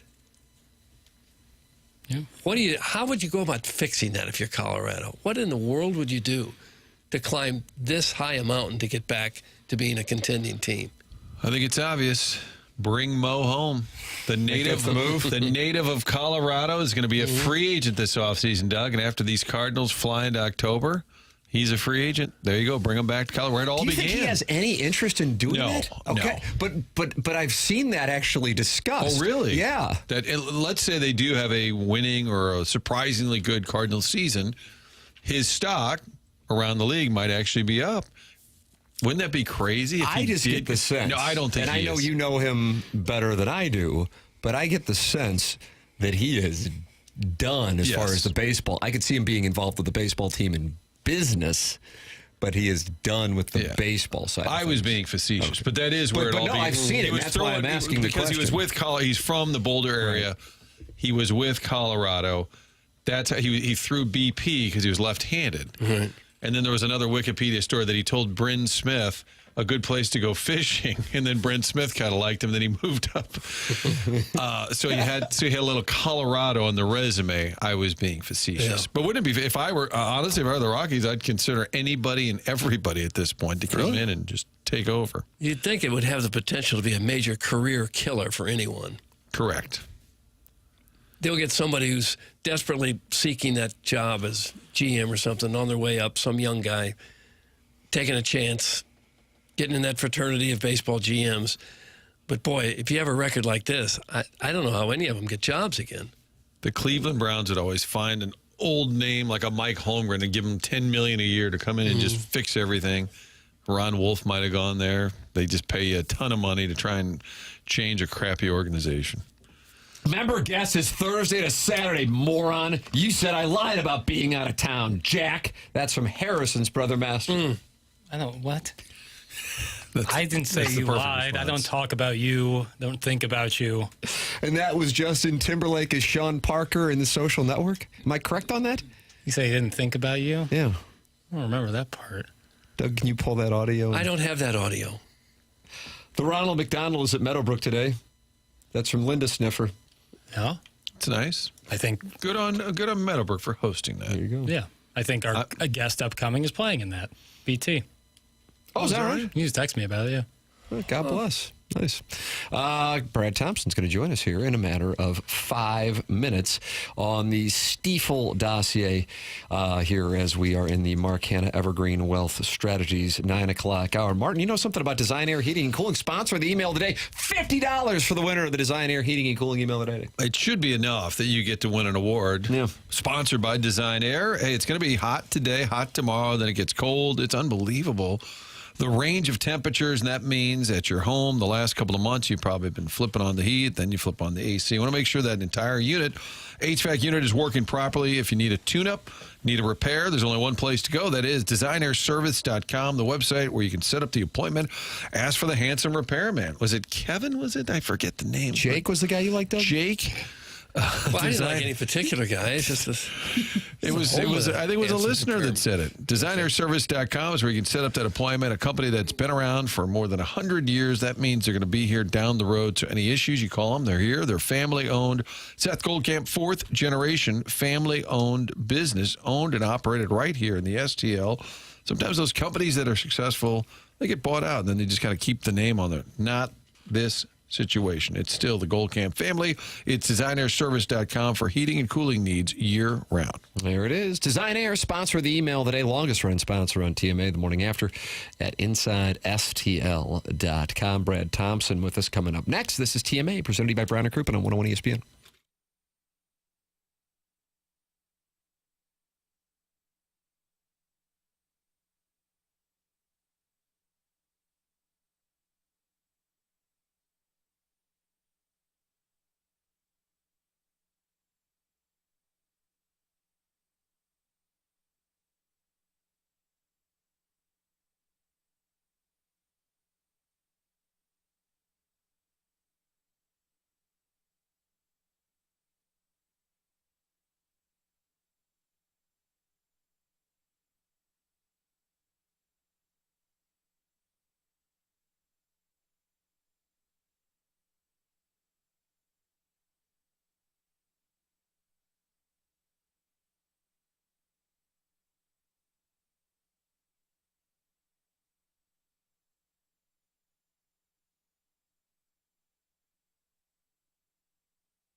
Doug, do you remember the show Around the Horn? It signed off. I do, yeah. Martin, what did you say, 10, 11 days ago? Tony Reale.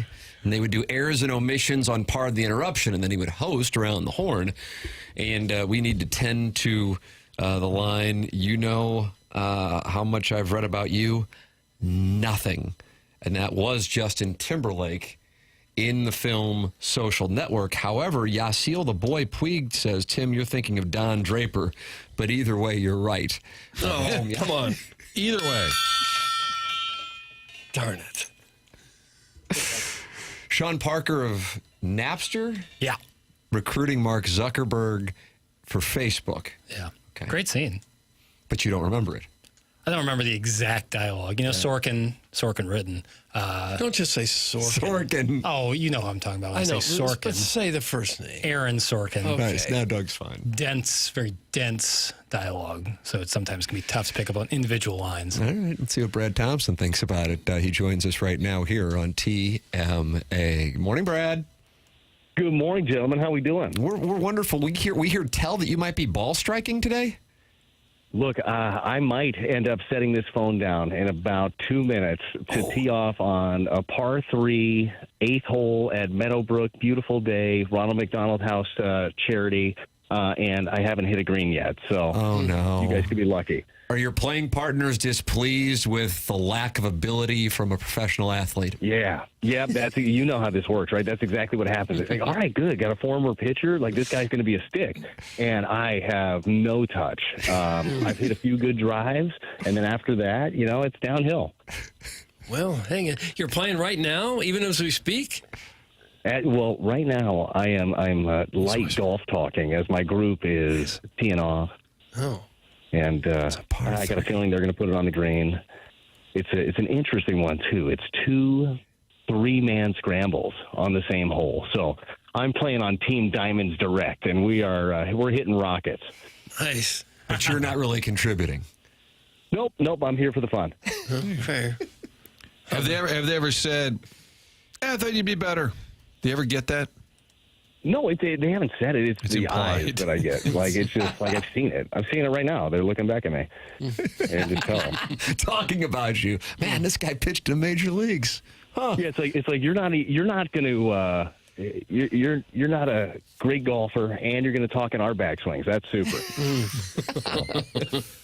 And then you tell them I got to call into TMA. They're like, wow. Another letdown. Yeah. I will say some TMA fans in the group, so they were okay with Doug. How about that? True believers. Brad Thompson with us here on the program. Doug was advocating for retractable roofs. You travel around the major leagues. You've seen a lot of ballparks with them, of course, plenty without them. Are you pro or anti-retractable roof? Oh, I'm very pro retractable roof. I think that we should all spend a few more $100 million and get that retractable roof. I think that is the play for every ballpark. Because Busch Stadium's forecast is a little rough this week, and that's why Doug brought it up. Mm-hmm. Yeah, I think it's a great idea. And Doug, to ponder that for an extra 2 seconds right here. You guys talk amongst yourselves, okay? Oh, nice. This is like a coffee talk on Saturday Night Live. Talk amongst yourselves. I'll give you a topic. How Franklin Delano Roosevelt's New Deal was neither new or a deal. Get the hole. Oh. 4. Yell freedom. You're getting the hole, and then 4. Yeah, no, it was actually closer to the people that were watching where the green is. We have some ball watchers that almost got to watch one really close. Well, you didn't stand over the shot very long. That's a quick shot. Yeah. Well, look, I wanted to be halfway professional and get right back to this interview. Look at that. I appreciate that. Mr. Siders is texting in, Brad, and he wants to know how far you hit your stock 7-iron because Jackson, unfortunately, at 27 years old, is only able to carry at 140 yards. That's not 140. So it's funny you say that. I just hit a 7-iron, and I went way too far. I would say, what do you think that went? 175? 170, 175, something like that. Wow! But Jackson, this guy's a professional athlete. You can't be despondent. Who's just quoted saying that people are surprised how bad he is. Yeah, but still, just because of the former athlete thing, like relatively not as bad as average Joe, you know. Tim, look at the 618, another wealthy a-hole golfing. Brad is out there at a charity event. That's right, giving his time. Still calling into this program. Yeah, just helping out, trying to raise a little money. Jeez. Just for the radio update, I'm pin high-ish, just off by about 40 yards. No big deal. All right. Yeah. All right. The short Start chip playing in. a little bit more. We're going to get those sights set in. Right. It's a good miss. Okay. How about those Cardinals? Are you upset that they didn't win a series, Brad? Nice. Doug says it doesn't matter. Is that doesn't matter mode again? Still with the team playing pretty good? No, I said that series don't whether matter. you win a series or not doesn't matter. It's how many wins you get over the course of the year. That's how we judge a team. Oh, okay. Well, that's very fair. And as you know, you win more series than you lose. You're in good shape. You'd like to have taken 2 of 3. You got DeGrom yesterday. That's going to happen every once in a while. But just very encouraged with the way this team is playing, especially coming home now. The 19-8 at home. I mean, one of the most dominant teams at home. Should be a great home series too, or home stand with the Royals, Dodgers, Blue Jays. So kind of everything that you want right now. You're playing good baseball. Hopefully Jordan Walker's a short stint on the IL with his wrist issue. That's the way that Ollie has kind of talked about it. They don't expect him to spend much time there. So all positives aside from dropping 2 of 3 to Texas. Yeah, the offense has been really good so far this year, but boy, they sure did get shut down in Texas. Four runs in the 3 games combined. The Rangers must really have some pitching. Well, thank goodness, too, for Sonny Gray. I mean, Sonny Gray stepped up big time in the lone victory, the 2-0 shutout, and punched out 10 like he was awesome. There are going to be some times like that. You run into some pitching. Obviously, you know what DeGrom has been, but their pitching staff is much more than that. The numbers have been good for them as well. So you're going to run into that. The biggest key is, what adjustments do you make? How quickly do you bounce back from a game like that, a series like that? And that's one thing this team has proven themselves able to do is make those adjustments pretty quickly. So I think that Brant Brown, his hitting staff, does a really good job of just the day-to-day, right? It's the preparation over the results, right? If your process is good, the results will end up being there. And that's kind of the way that they attack it every day. Are you in the golf cart now, going to your ball or walking? Or No, I am standing greenside. Partner Marlon here just put one about 5 feet away from the pin. Great chip, nice and easy. So I'm actually going to put my wedge back in the bag because that's not needed now. And we're going to drain a putt for par is what we're going to do. And you might be thinking, par 3, isn't somebody on your team on the green? No, we're not.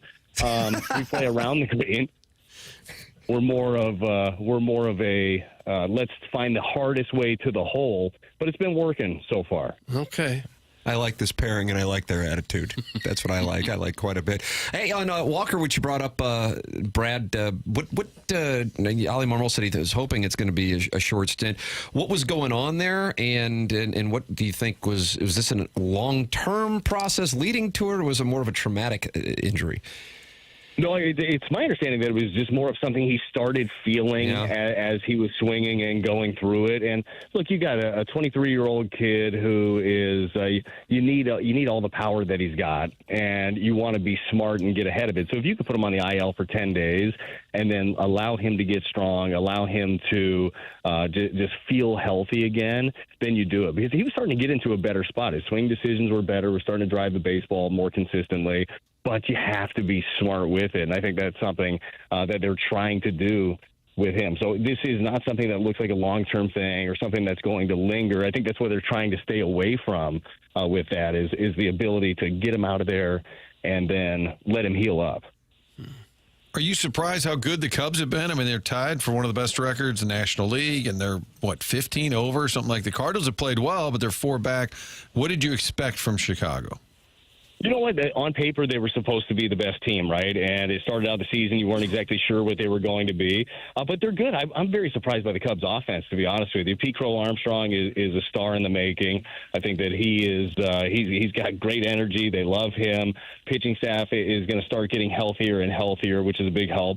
But the Cubs have been great. I can't wait to see them. I mean, you know how fun those games are with those two teams head-to-head. So I feel like the Cubs are kind of where people expected them to be atop the division. The Cardinals, for the most part, I think nationally certainly, but even locally, have been a bit of a surprise. And I still think it's going to be a battle down the stretch. But, yeah, the Cubs, Craig Counsell got that big old contract. People weren't sure what to think about that. I still don't know what to think about that. It's a big-time deal for a manager. But he's got his guys playing some really good baseball.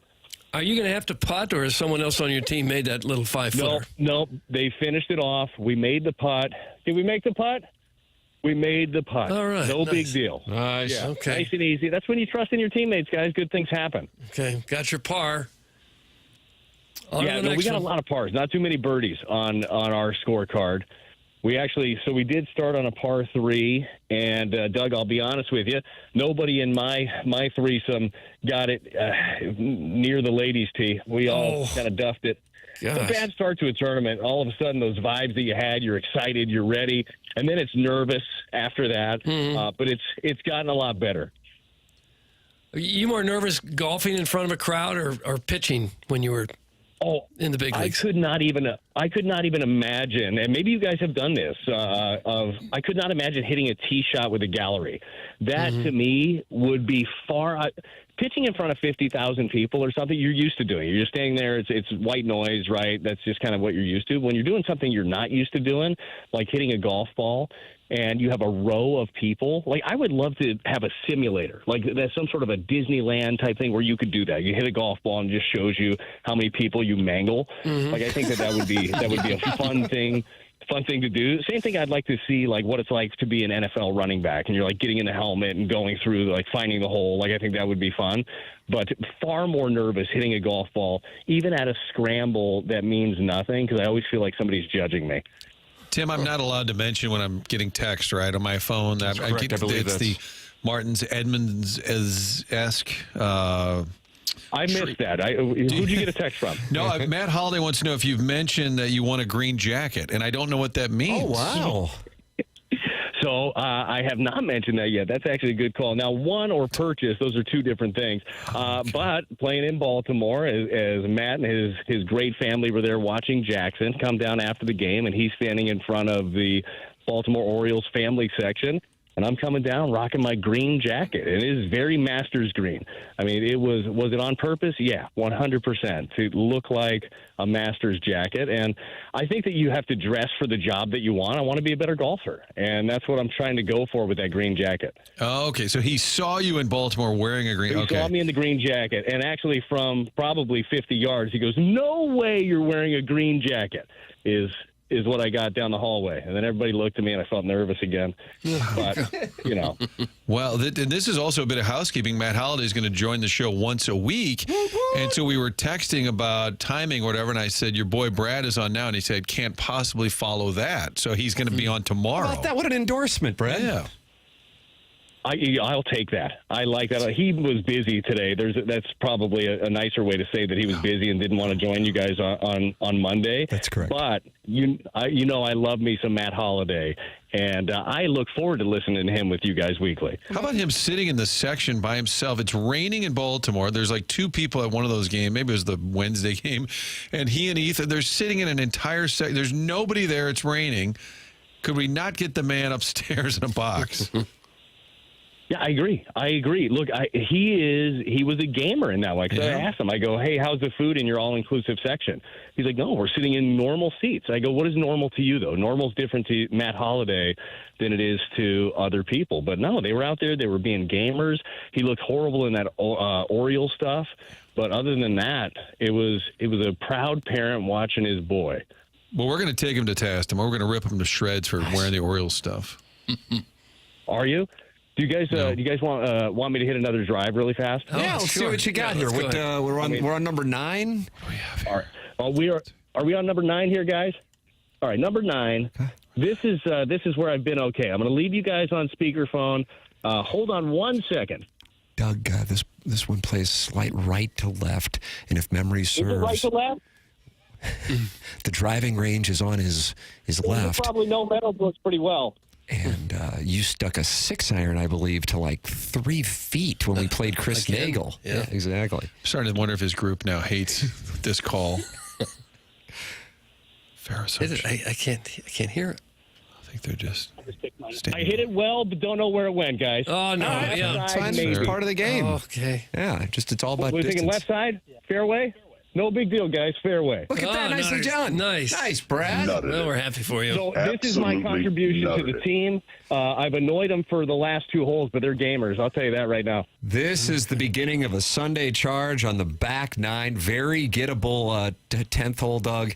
And then they're going to birdie the par 5 11th. I like where this team is trending. I am buying teammate Marlon and Brad Thompson, the Diamonds direct pairing at the Ronald McDonald Tournament at Meadowbrook. Or as the 6-1 hate called it, Martin, just another rich guy golfing. Yeah, he was an a-hole. Yeah. Wealthy. Fair. Yeah. Brad, we always enjoyed the conversation. Good luck on the birdie here coming up on number 9. Gentlemen, I appreciate it. Thanks for hanging with me in a round of golf, and I'll talk to you next week. Thanks, All Brad. right, then. There he is, Brad Thompson with us. Not easy to do striking. an interview and golf at the same time. But he was able to pull it off. Right, he sure and did. also make an endorsement of retractable roofs for you. Wouldn't you like that? Wouldn't it be great? Jackson doesn't want it. To never have to worry about the starting time or a rain out. Or having a good-looking ballpark. Oh. This is great radio, guys. Keep getting these great guests, Martin. So I booked Brad Thompson. Hold on, it sounds like that was a compliment. No. It's from Harris. How do you know? It's from Harrison's brother. That's how you know that. That's how you know. Previous text. Oh, great. NBA talk to movie talk. Yay. Imagine. Time to take a break was texted in earlier, I believe. You can email in the morning after. Jackson's analyzing a sports talk show. Stop. Just stop. In all caps. So there it is. The body of work from one master. Yeah, and he's got member guests this week, and he's flying to Cabo tomorrow, so he is busy. All right, the morning after at InsideSTL.com, Design, Air, Heating, and Cooling email. Today, the program's called TMA. It's presented to you by Brown & Crouppen on 101 ESPN.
This is Jackson with the Sports Center update, driven by Johnny Londoff Chevrolet and Johnny Londoff Autoplex. EA Sports, who hosts Madden NFL 26, just came out with their cover, and Saquon Barkley, doing his signature leap in the Kelly Green Eagles uniform, is now gracing the cover of the 2026 iteration of the video game. That was another Sports Center update, driven by Johnny Londoff Chevrolet and Johnny Londoff Autoplex. See them at Londoff.com. Chevy, together we drive. Are you kidding me?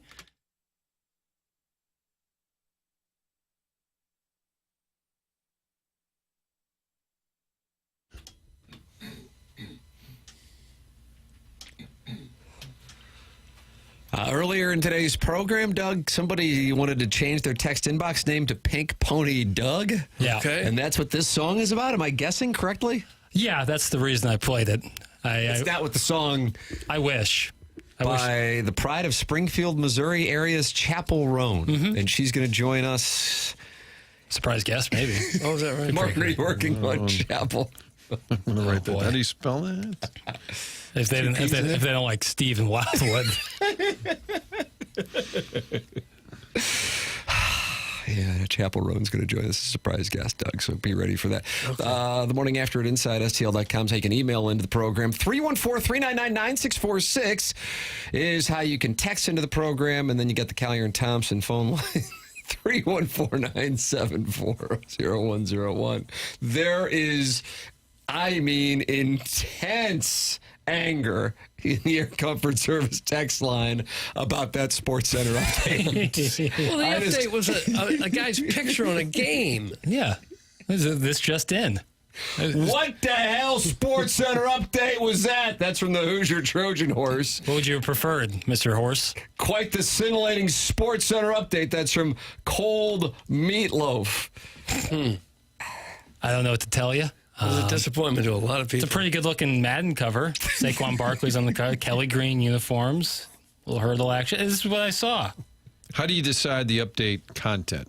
Whatever I see, I don't know, 12 to 14 seconds before I turn the mic on. Well, I think they're like Cardinals, NHL, NBA stuff. Like, yeah. And then I've already done those too. So what else you got? Like Doug said, was reading the headlines from ESPN. I did that. Wouldn't say the most dense. No. Not stuff that would necessarily pertain. Not that Saquon Barkley on the cover of Madden pertains to really anybody, but the Jazz are hiring Danny Ainge's son away from the Celtics as the president of the Jazz. Oh, my. If that comes your way in the 10 o'clock hour. You know, the westward Feels like expansion. you can always say, Cards are off tonight, looking forward to a series. Well, Andre Palante will be on the mound as they begin one of their most extensive homestands of the season. But I already did that, and I saved that for I do that at But the beginning the and audience end. cycles on and So I do it at cycles on, cycles off, Martin. I do it as the last Reset. update. I do it as the last update Reset. as well. In case you missed it, we talked to Pestis in the 7 o'clock hour.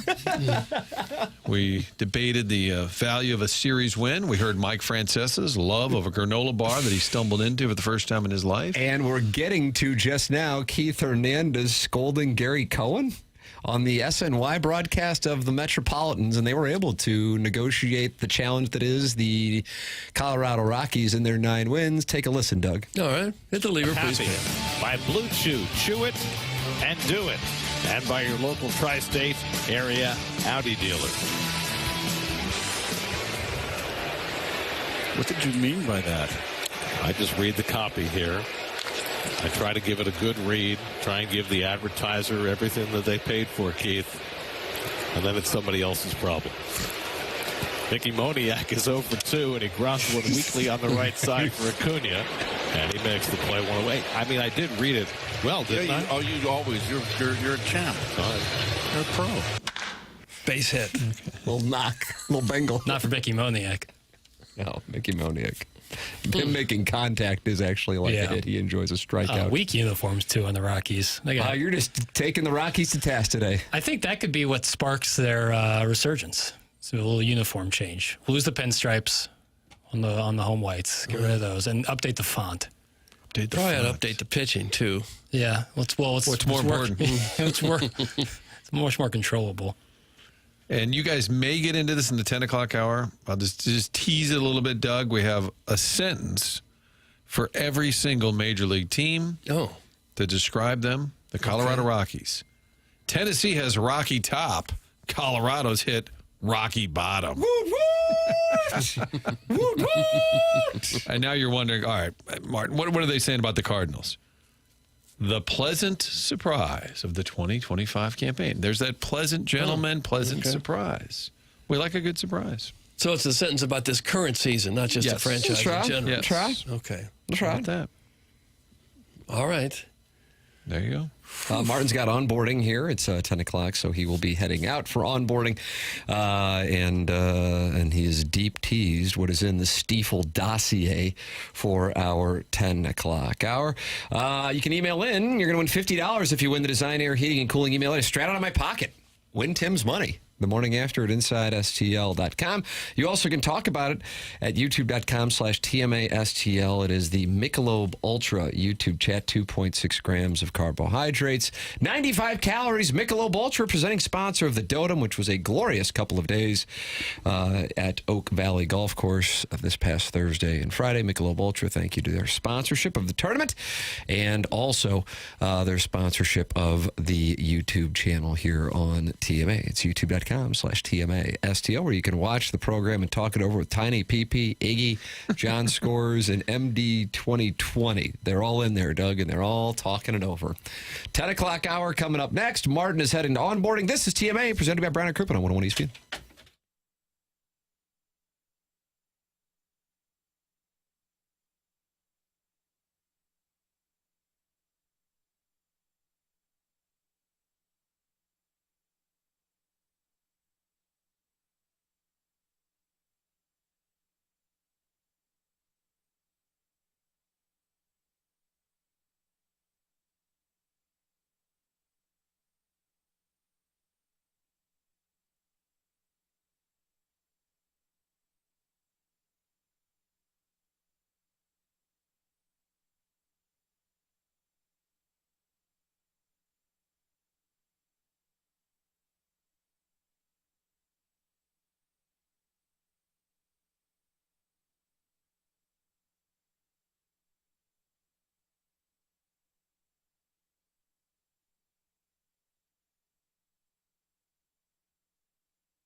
It's TMA 101 ESPN, 10 o'clock hour here on the program.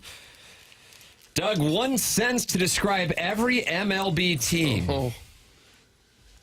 How would you describe the St. Louis Cardinals to date? This is describing them this year in one sentence. That's correct. To give you an idea, here's the team they're chasing. They're 4 games back of the Cubs. The Cubs' highest scoring offense in baseball, but trading for some arms is all but inevitable. The Cardinal, didn't Martin already read what the Cardinals was? But it seemed like it would be something like a pleasant surprise this year. Can they really keep it up for the rest of the season? Question mark. That's a bit pleasant surprise. The 2025 campaign, as Martin said. Elaborating, Detroit having the best record in baseball after 2 months is unexpected, but it's not exactly shocking that the Tigers are good. St. Louis, on the other hand, entered the season at plus 360 to make the playoffs and plus 12,000 to win the World Series, identical to the Pirates and only ahead of the 6 other teams everyone expected to flirt with the 100 losses. But the Cardinals have been a revelation in the playoff hunt, even with Sonny Gray is kind of okay. Wilson Contreras sputtering through the worst hitting season of his career, and Jordan Walker continually failing to live up to his prospect days hype. They might mess around and win this division if any of those 3 players turn things around. That is from Bleacher Report. Yeah. I guess you'd have to say this is Arenado's worst hitting season also. Certainly following a trend over the last year and a half, 2 years. He's down to what, 215? Yeah. No, 228. 228 out of Arenado. That's not a lot for a guy who's making, what, 30, 35 million a year. That's not a lot. And will make, even if the Cardinals were to fall out of it, a trade that much more difficult to pull off. It wasn't happening this offseason when the Cardinals were quite transparent about it, much less this season with the offensive numbers. However, I think, as one would point out, if there's something that's a signature to the 2025 Cardinals so far, it would be the defense. And then you mess around with that if you were to part ways with Arenado. Yeah, so I expect he'll be here all year at this point. I can't imagine there's a whole lot of demand for him right now. Prediction area for Ryan Helsley still being a Cardinal. I would say no. Right. So that you are on no. Martin is on yes. Doug is on yes on Helsley being a Cardinal post-deadline. And if there's anybody, I lost money on Arenado being here. What was the bet? The start of the regular season? Yeah. I'm more than happy to take on wagers on Helsley being a Cardinal, I guess August 15th, if I can get that. Okay. I do not believe he will be a Cardinal. All right. Well, I think it all depends on how they do here in the next month or so, obviously. If they're in it, I don't think they trade him. And if they've fallen 7, 8 games out, I think they probably would. I think almost no matter what.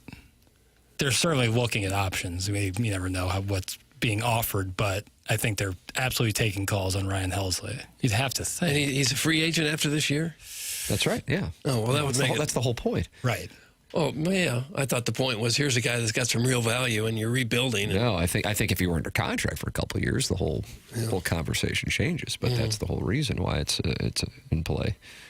Tim, let's go. Bet. That's from Manlove. No problem. Let me know what you want to bet. Okay. Manlove. Doug, you bet with Manlove often? No, I steer clear of that. Betting with Manlove? Mm-hmm.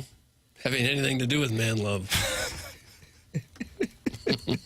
Tim, over under Scotty 7.5 majors. That's from Harrison's brother master. Doug, has it got 3 now? 4? Yeah, 3? 3.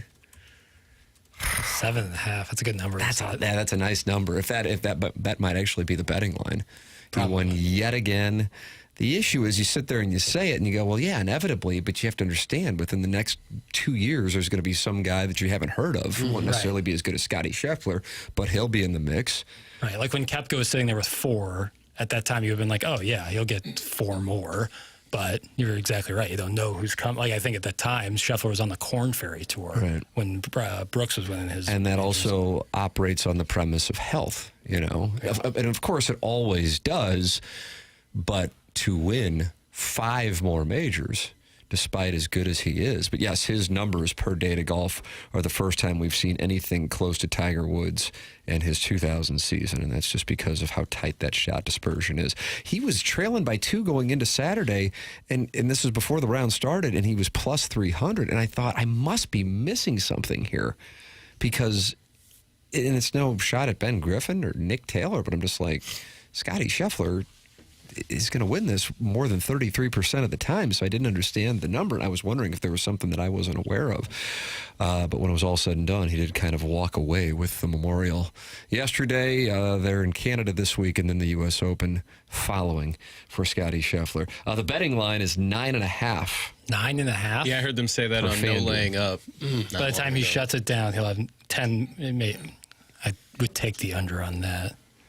Tim, I will not bet you on whether or not Helsley will be here, but I will just give you money next time you're over here with Ash and Wellington. That is from the recovering alcoholic from Belleville and Webster Groves. Just going to give you a pocket full of cash.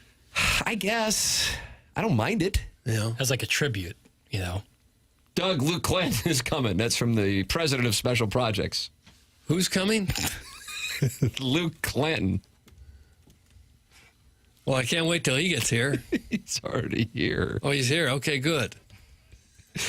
You can find out who else is here by calling in the Collier and Thompson phone lines, 314-974-0101. Doug, you know anything about Collier and Thompson? I do, and you should know something about them, too, if you're looking to remodel your house in any way, because they are the ones you can trust in St. Louis. Time and again, Collier and Thompson has meetings with potential customers that have met with others first. For some reason, many people looking to remodel their home are very frustrated trying to find a remodeler that is responsive and trustworthy. Home remodeling is one of the biggest investments you make.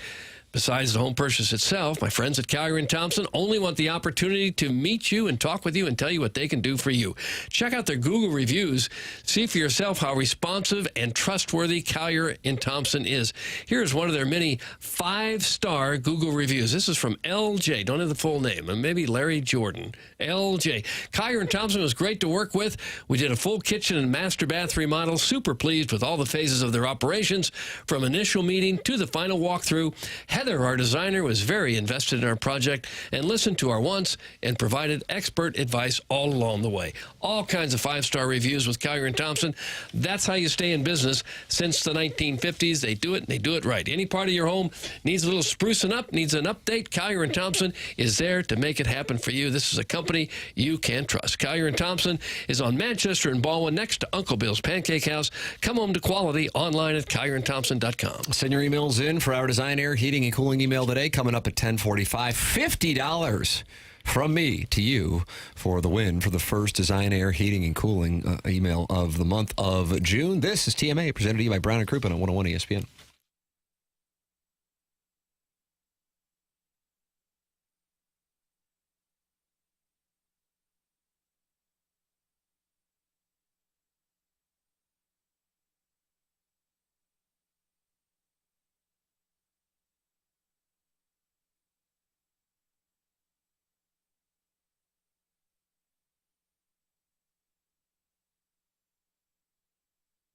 Tim McKernan here to talk to you about aesthetic design and build. They've been building high-quality custom decks and outdoor living spaces now for over 30 years. Dan and his team have a showroom in Chesterfield Valley. They walk me through all the different types of custom work they're capable of doing, from a full-on custom deck, adding on a pergola, or even looking to shade your covered patio with retractable screens. They really do have answers for it all.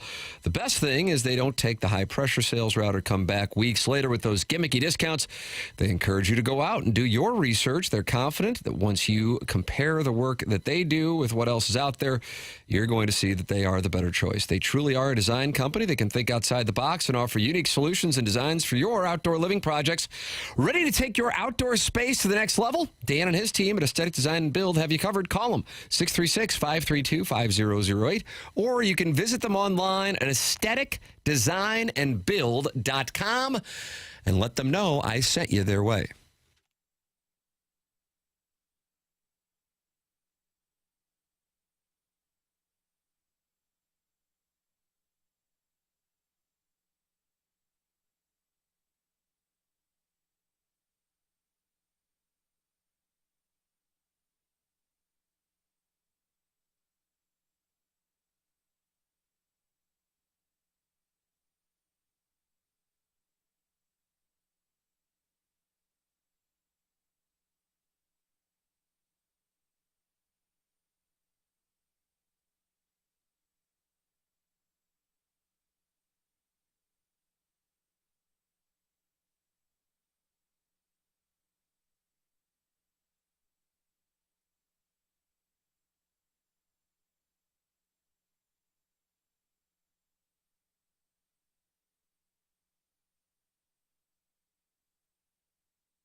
TMA 101 ESPN. Doug, I'm soliciting bets on Ryan Helsley being a member of the Cardinals August 15th. Okay. Or after. And then somebody wants to bet, but I don't follow this bet. Tim, I will give you even money anytime Rockies and Pale Hose play for either of them to win. I have been parlaying their opponents for 2 weeks. He's betting on these clubs to win. And he's betting on their opponents to win. Oh. So betting their opponents and parlaying the 2 games. I gather. I'm trying to understand it because I'm like, oh, is this a positive EV strategy that is being introduced? I mean, for as bad as the Rockies are, the White Sox are dreadful, but they're not getting much attention because the Rockies are so bad. Mm-hmm. No one a bigger fan of that than the folks on the south side of Chicago. Absolutely.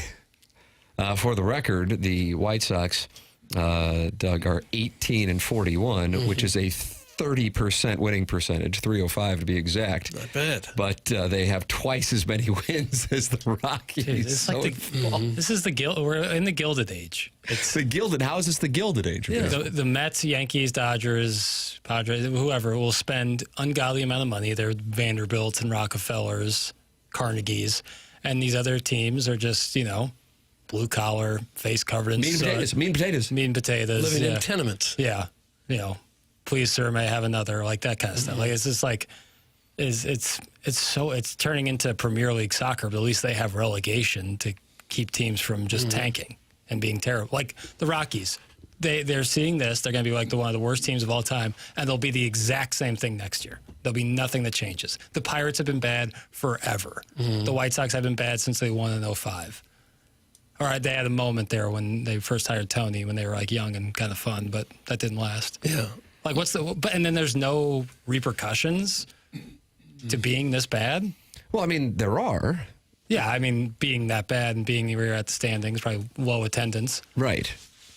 But it's not like the ownership is ever going to be in possibility of like you have to like spend some more money or else we're going to say you can't own the team anymore. Yes, baseball's economics and how it's just accepted as the way that it is one of the great dogma of sports. I don't get it for the life of me. I mean, the fact that the Rockies are in last place, is that alarming? The White Sox are in last place. Is that alarming? The Pirates are doing what they have been doing almost every year since Sid Bream was that Spanky LaValliere, Doug? The catcher. They had a couple of years where they were decent in there, but I mean, we're talking about 3+ decades. It's just the same damn thing. So what, the idea of a salary cap is not in play for the Players Association. But if there were to be a salary cap, then I think it's only fair that there would be a salary floor as well. But yeah, you just have teams just kind of showing up and going through the process. And then, hey, let me wager with anybody also, in addition, that the A's will suddenly start spending money when they get to Las Vegas. Right. So it's kind of a marketing thing. That's what the Marlins did when they moved into that new ballpark. That didn't work out, and they immediately had their second fire sale in the organization's history. That's a hard one for me to understand, why the Marlins haven't been a bigger hit in Miami. Because there's so many players that come from that area. Mm-hmm. It's largely a Hispanic town, and nobody loves baseball more than Hispanic people. They play all the time. Youth baseball's huge down there, and they just could care less about the Marlins. You know what they have? What? Retractable roof. You think that's it? They didn't care much about him when they didn't have a retractable roof. That's fair. Football stadiums are also bad for baseball. Mm-hmm. Those also don't help. But, yeah. I don't think it's a stadium issue. It's not usually a stadium issue. It's not a stadium issue. It's a team not good issue. Although their stadium, I've been there, and that's an experience, I'll tell you that much. You didn't like it? No, not at all. It didn't feel like a Major League Baseball game in the slightest. And the retractable roof stinks. I'm looking up the attendance and finding out what's the highest attendance for an retractable roof. If you want to bet it today, Doug, you would bet the Marlins. They're taking on the Rockies. And Jack Flaherty and the Tigers are taking on the White Sox. If you were to bet $100 and both those teams were to win, you don't have to give any runs, you would win $124. Oh, really? Yeah. Now, for something that is, at least if you do it in a vacuum, not likely, because you have to have 2 teams win.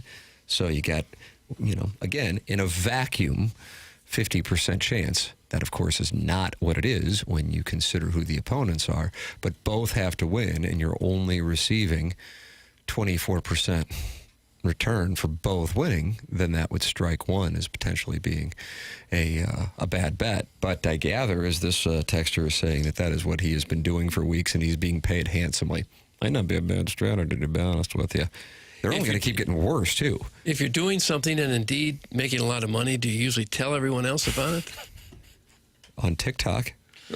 Oh, man. Oh, Jackson just got hit. Jackson just got activated. Yeah, it's people who have no idea what they're doing are just telling everybody how to live their lives. And they're always in like these, like a park. I don't get it. They're like in a public setting. And What's wrong with your algorithm, bro? There's like 18 people. I can only imagine what their story is. Gathered around some 23-year-old with a ridiculously aggressive taper haircut.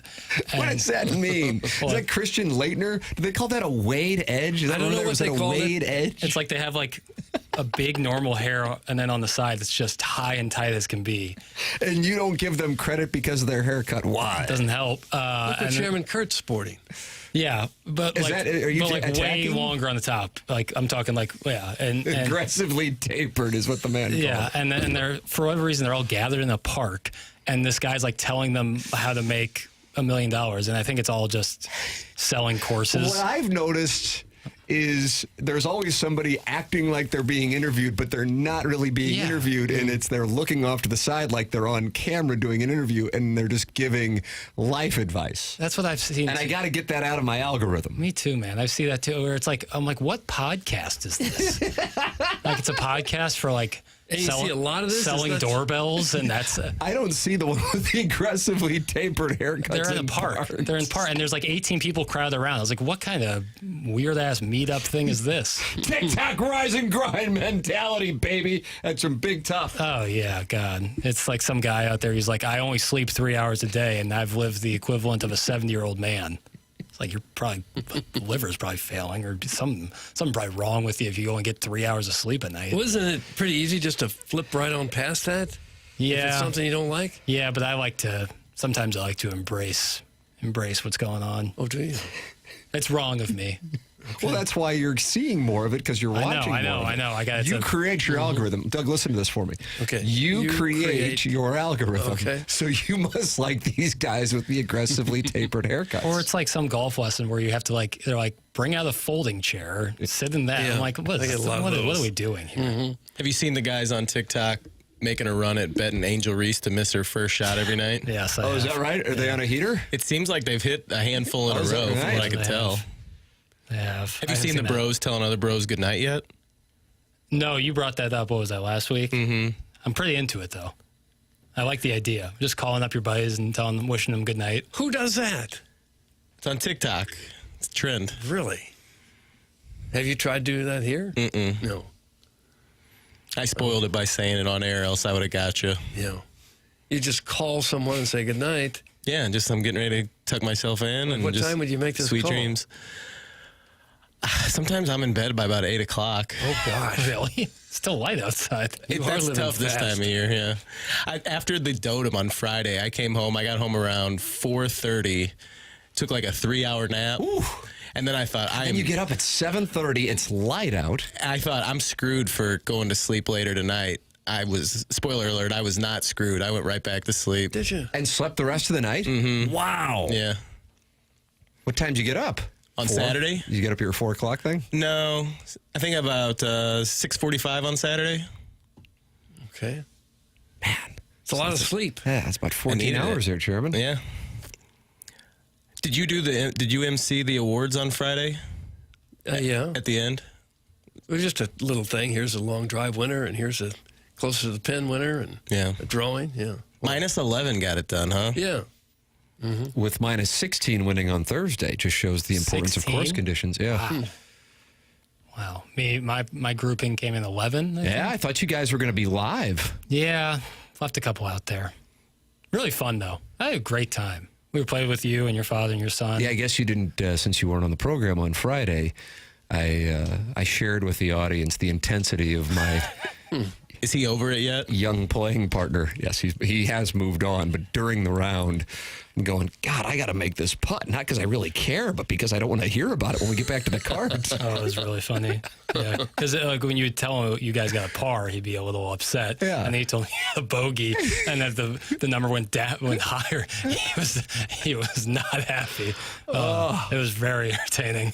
I mean, I have if I were playing with another person who was upset about our score in a scramble, I'd be like, oh, I got to find my way out of here at the turn. Like we're dealing with a live one.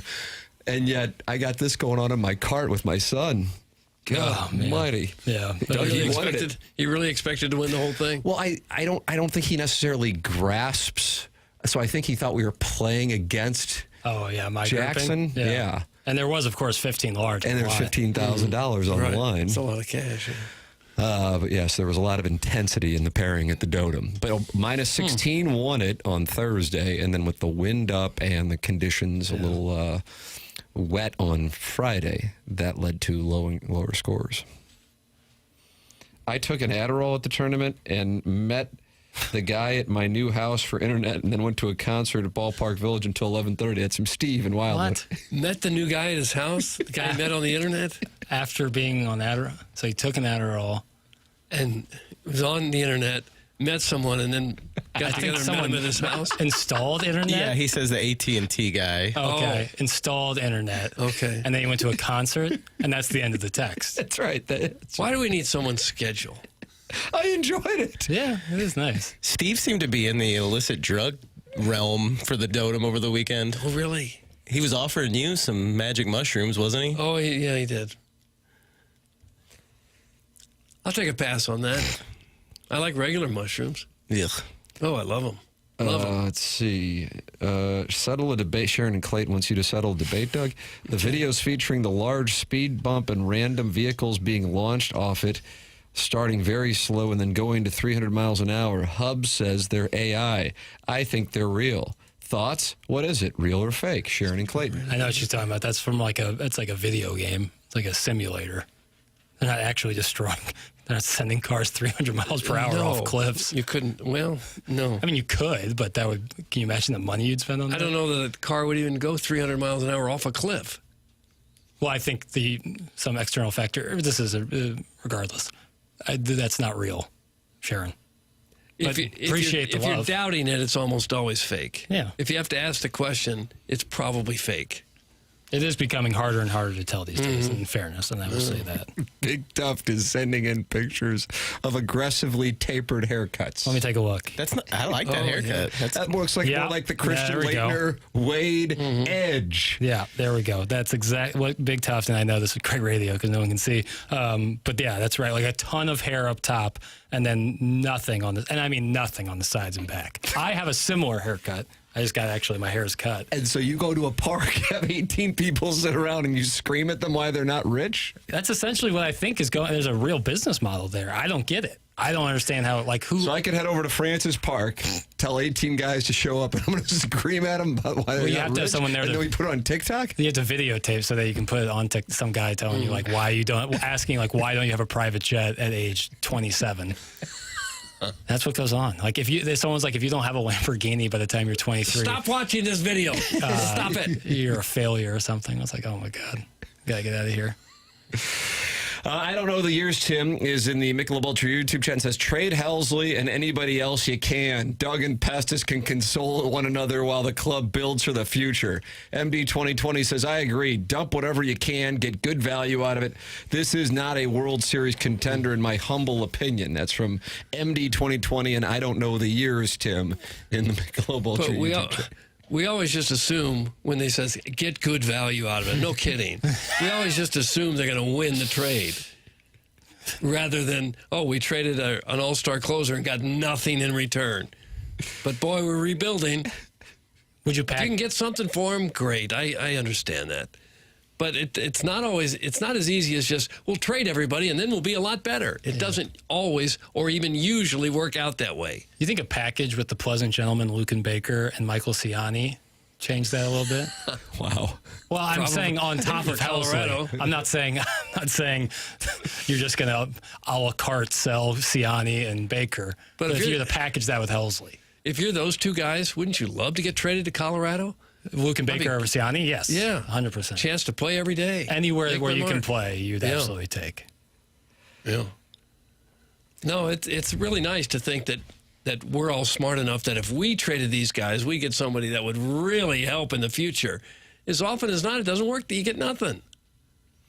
The thing about St. Louis sports over the last couple of decades is that the 3 championships have come in years in which at the midway point, you would have never thought they would be championship seasons. Right. 2006, 2011, and 2019. You know? And so what were outliers, I think, has normalized that which is actually a minuscule chance of happening. But the thing is, if it's happened 3 times in your home market, understandably, fans, and I think in particular with the Cardinals, ownership thinks that it is more often to happen than it's not. But, you know, the 2025 Blues didn't win a championship, but look at where they were, the Four Nations break, and then look where they got to. And you sit there and go, okay, well then maybe the buying and selling thing. So I gather it can get down to something as simple as this, which is where I think the Blues were probably with Shen, although I think Shen had something to say about it. If they, blow us away with the offer, okay, I think that's where they were the previous year with Buchnevich, and then they wound up signing him, then we'll take a look at it. But if not, now we'll just hold the course because, who knows? Especially with playoff formats that invite those that aren't necessarily dominant during the regular season. Right. And in case of baseball, and you've talked about this a lot, is, now that the playoff format kind of rewards something like that kind of thinking of like just get in, just get hot at the right moment, and then a baby might get one, And that wasn't the case in 11 or 06 in terms of playoff formats. So now it's even more so. If those are the rules you've been given, and you can't hope to spend with some of these other teams, how else would you approach it? Right. And that's the thing. Is like you look at the Cardinals might be good enough to make, but like, who's going to beat the Dodgers in a 7-game series?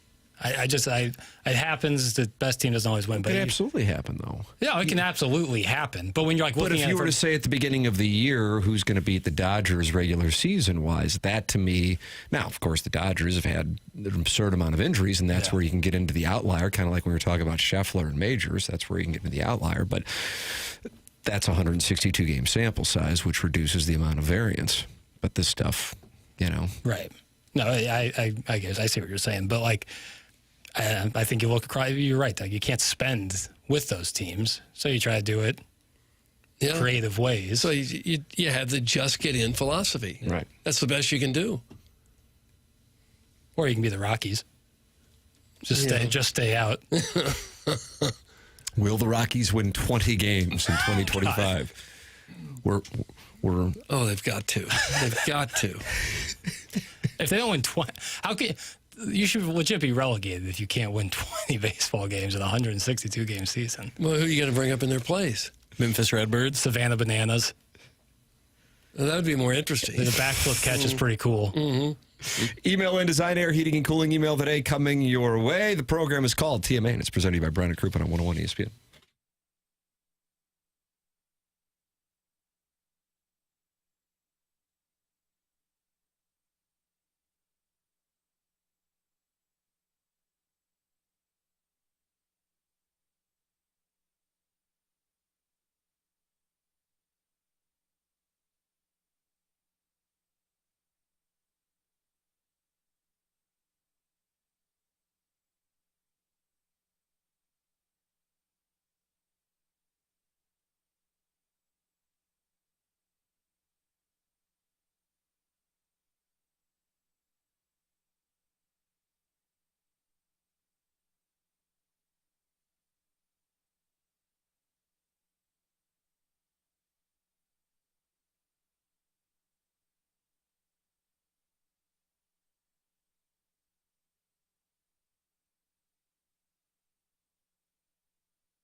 This is Jackson with a Sports Center update. It's brought to you by Saliga Heating and Cooling. Cardinals off today, back in action tomorrow as they take on the Kansas City Royals right here in St. Louis. That's going to be a 6:45 p.m. first pitch with Andre Palante toeing the slab for the Redbirds. That was another Sports Center update brought to you by Saliga Heating and Cooling, a Daikin heating and air conditioning dealer.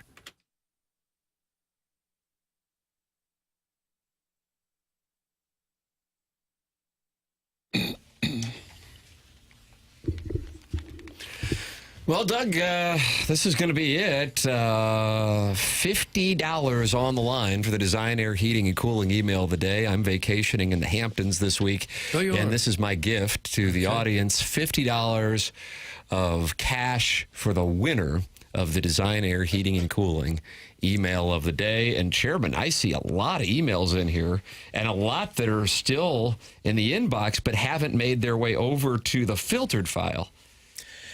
Yeah, I think, what do we got in there? We might have double digits today, Doug. They want that half a C note. That's right.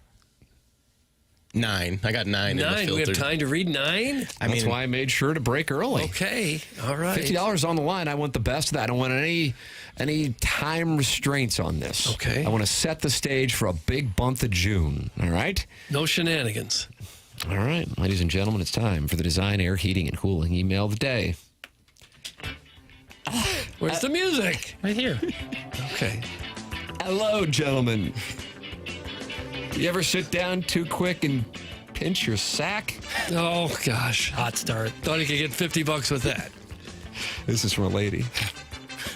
That's well. Sure it is. Well, that's what happened to my future sixth ex-husband yesterday on the St. Louis Country Club patio while enjoying his McKernan 12-year in Monte Cristo cigar. I hadn't felt this guilty since the time he smelled the Han bomb on my loofah after a night of infidelity and penne vodka at our favorite Italian diner and nightclub. You see, he's your standard off the rack 42 waist, 28 inseam. That's like a weed wobble. It's a basketball. Yeah, it's 42 42 waist, 28. It's like 5'7", 320. You're not a 42 waist, are you, Jim? No, we're not up there You're yet. 36. I bet you're 36. If I'm not careful, I'm going to be a 38 soon. But And what's the inseam? 30 is a little long. 30. Oh gosh, 38, 28. That's where you're 36, 30 will fit me fine. Okay. I might roll cuff the bottoms. Yeah, you can cuff the bottom. Yeah, like you're a greaser. So there's a lot of skin to pinch, but that won't stop me from doing the hanky-panky with the caddies. Any Hoodles, make sure to get your monogram loafers and charcuterie boards before they're gone. Act Down will throw in a free Golf Widow hat with your order of $5,000 or more. I truly can't get rid of this stuff if I tried. Just take it, please.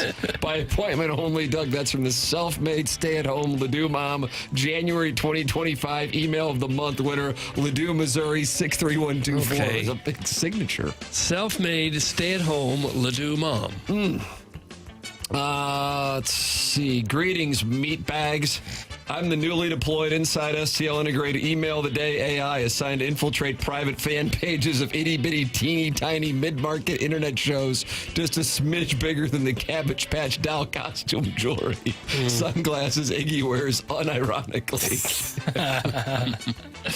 As requested, I've compiled your top conversational hits. Hey, fellas, it's that time again. Please Venmo me $30 for a rigged bourbon raffle to support my uncle's interpretive non-binary dance troupe in Branson, sponsored by the Teamsters, which predictably gets 0 likes, comments, or even accidental photo of Cletus's halfway house with rotted onions on the nightstand. Ew, and then what? there's this twice weekly. Anyone know if Buc-ee's sells Red Hot Riplets scented condoms on Sundays? After 11. And my personal favorite, got any tips on the Peruvian offshore sunrise horse race? Because nothing screams, got it all figured out, like dumping your toddler's 529 into a malnourished colt named Beverage Alcohol, which just so happens to be the name of the fourth member of Jackson's posse behind Oatmeal Space Bar and Service Merchandise. My mission is simple. Transform this digital cul-de-sac of cholesterol into a full-blown content machine powered by expired Bud Bash drink vouchers and working human survival passes. Coming soon, a predictive model with AI-generated replies. This show isn't what it used to be. I'm never listening again starting next year. And a members-only Substack for men who still introduce themselves by their last name and argue about which meat rub has more paprika. Quick system update. If the show simulcast the yard sale and the audio sound like it's being transmitted through a Pringles can in a Metrolink tunnel, don't panic. That just means they're on remote again from a golf course in the parking lot of the Jack in the Box off Lindbergh, asking the assistant manager if they can, quote, plug in. Sincerely, that's from the email of the day, AI. P.S. I've discovered all your wives are all in a separate Facebook group titled My Husband Refuses to Stop Comparing to St. Louis to Kansas City, and it's tearing our family apart. We're staying at my parents' house until he agrees to stop using the phrase loyal to the soil. Doug, it's breaking up marriages. It sounds like it. Email of the day, AI. Peace and love, peace and love. Really appreciate Doug saying the quiet part out loud this morning when he opened the show with the following. The new safety nets at the CYC fields really cut down the dad-on-dad action. So let me get this straight. Jill takes a foul ball for fake lips, and now we all have to suffer? No one cares that you have to drink your LaCroix through a straw for a couple weeks, sister. We're trying to see what the word is. We used to be a country, a proper country, where a foul ball would go behind a tree and two bricked up dads, both holding on to their second marriage like it's the Screaming Eagle, would chase after the ball and go at it like two mice in a wool sock.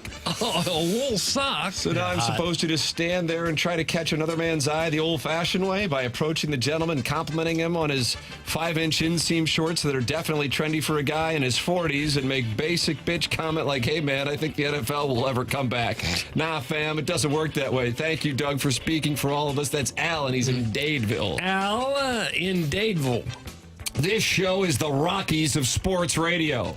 I mean, let's talk about it. Scrappy second baseman who can't make a throw from second to first. A pale right fielder whose ADHD keeps him from focusing on the simplest of tasks, such as hitting play on a YouTube chat camera.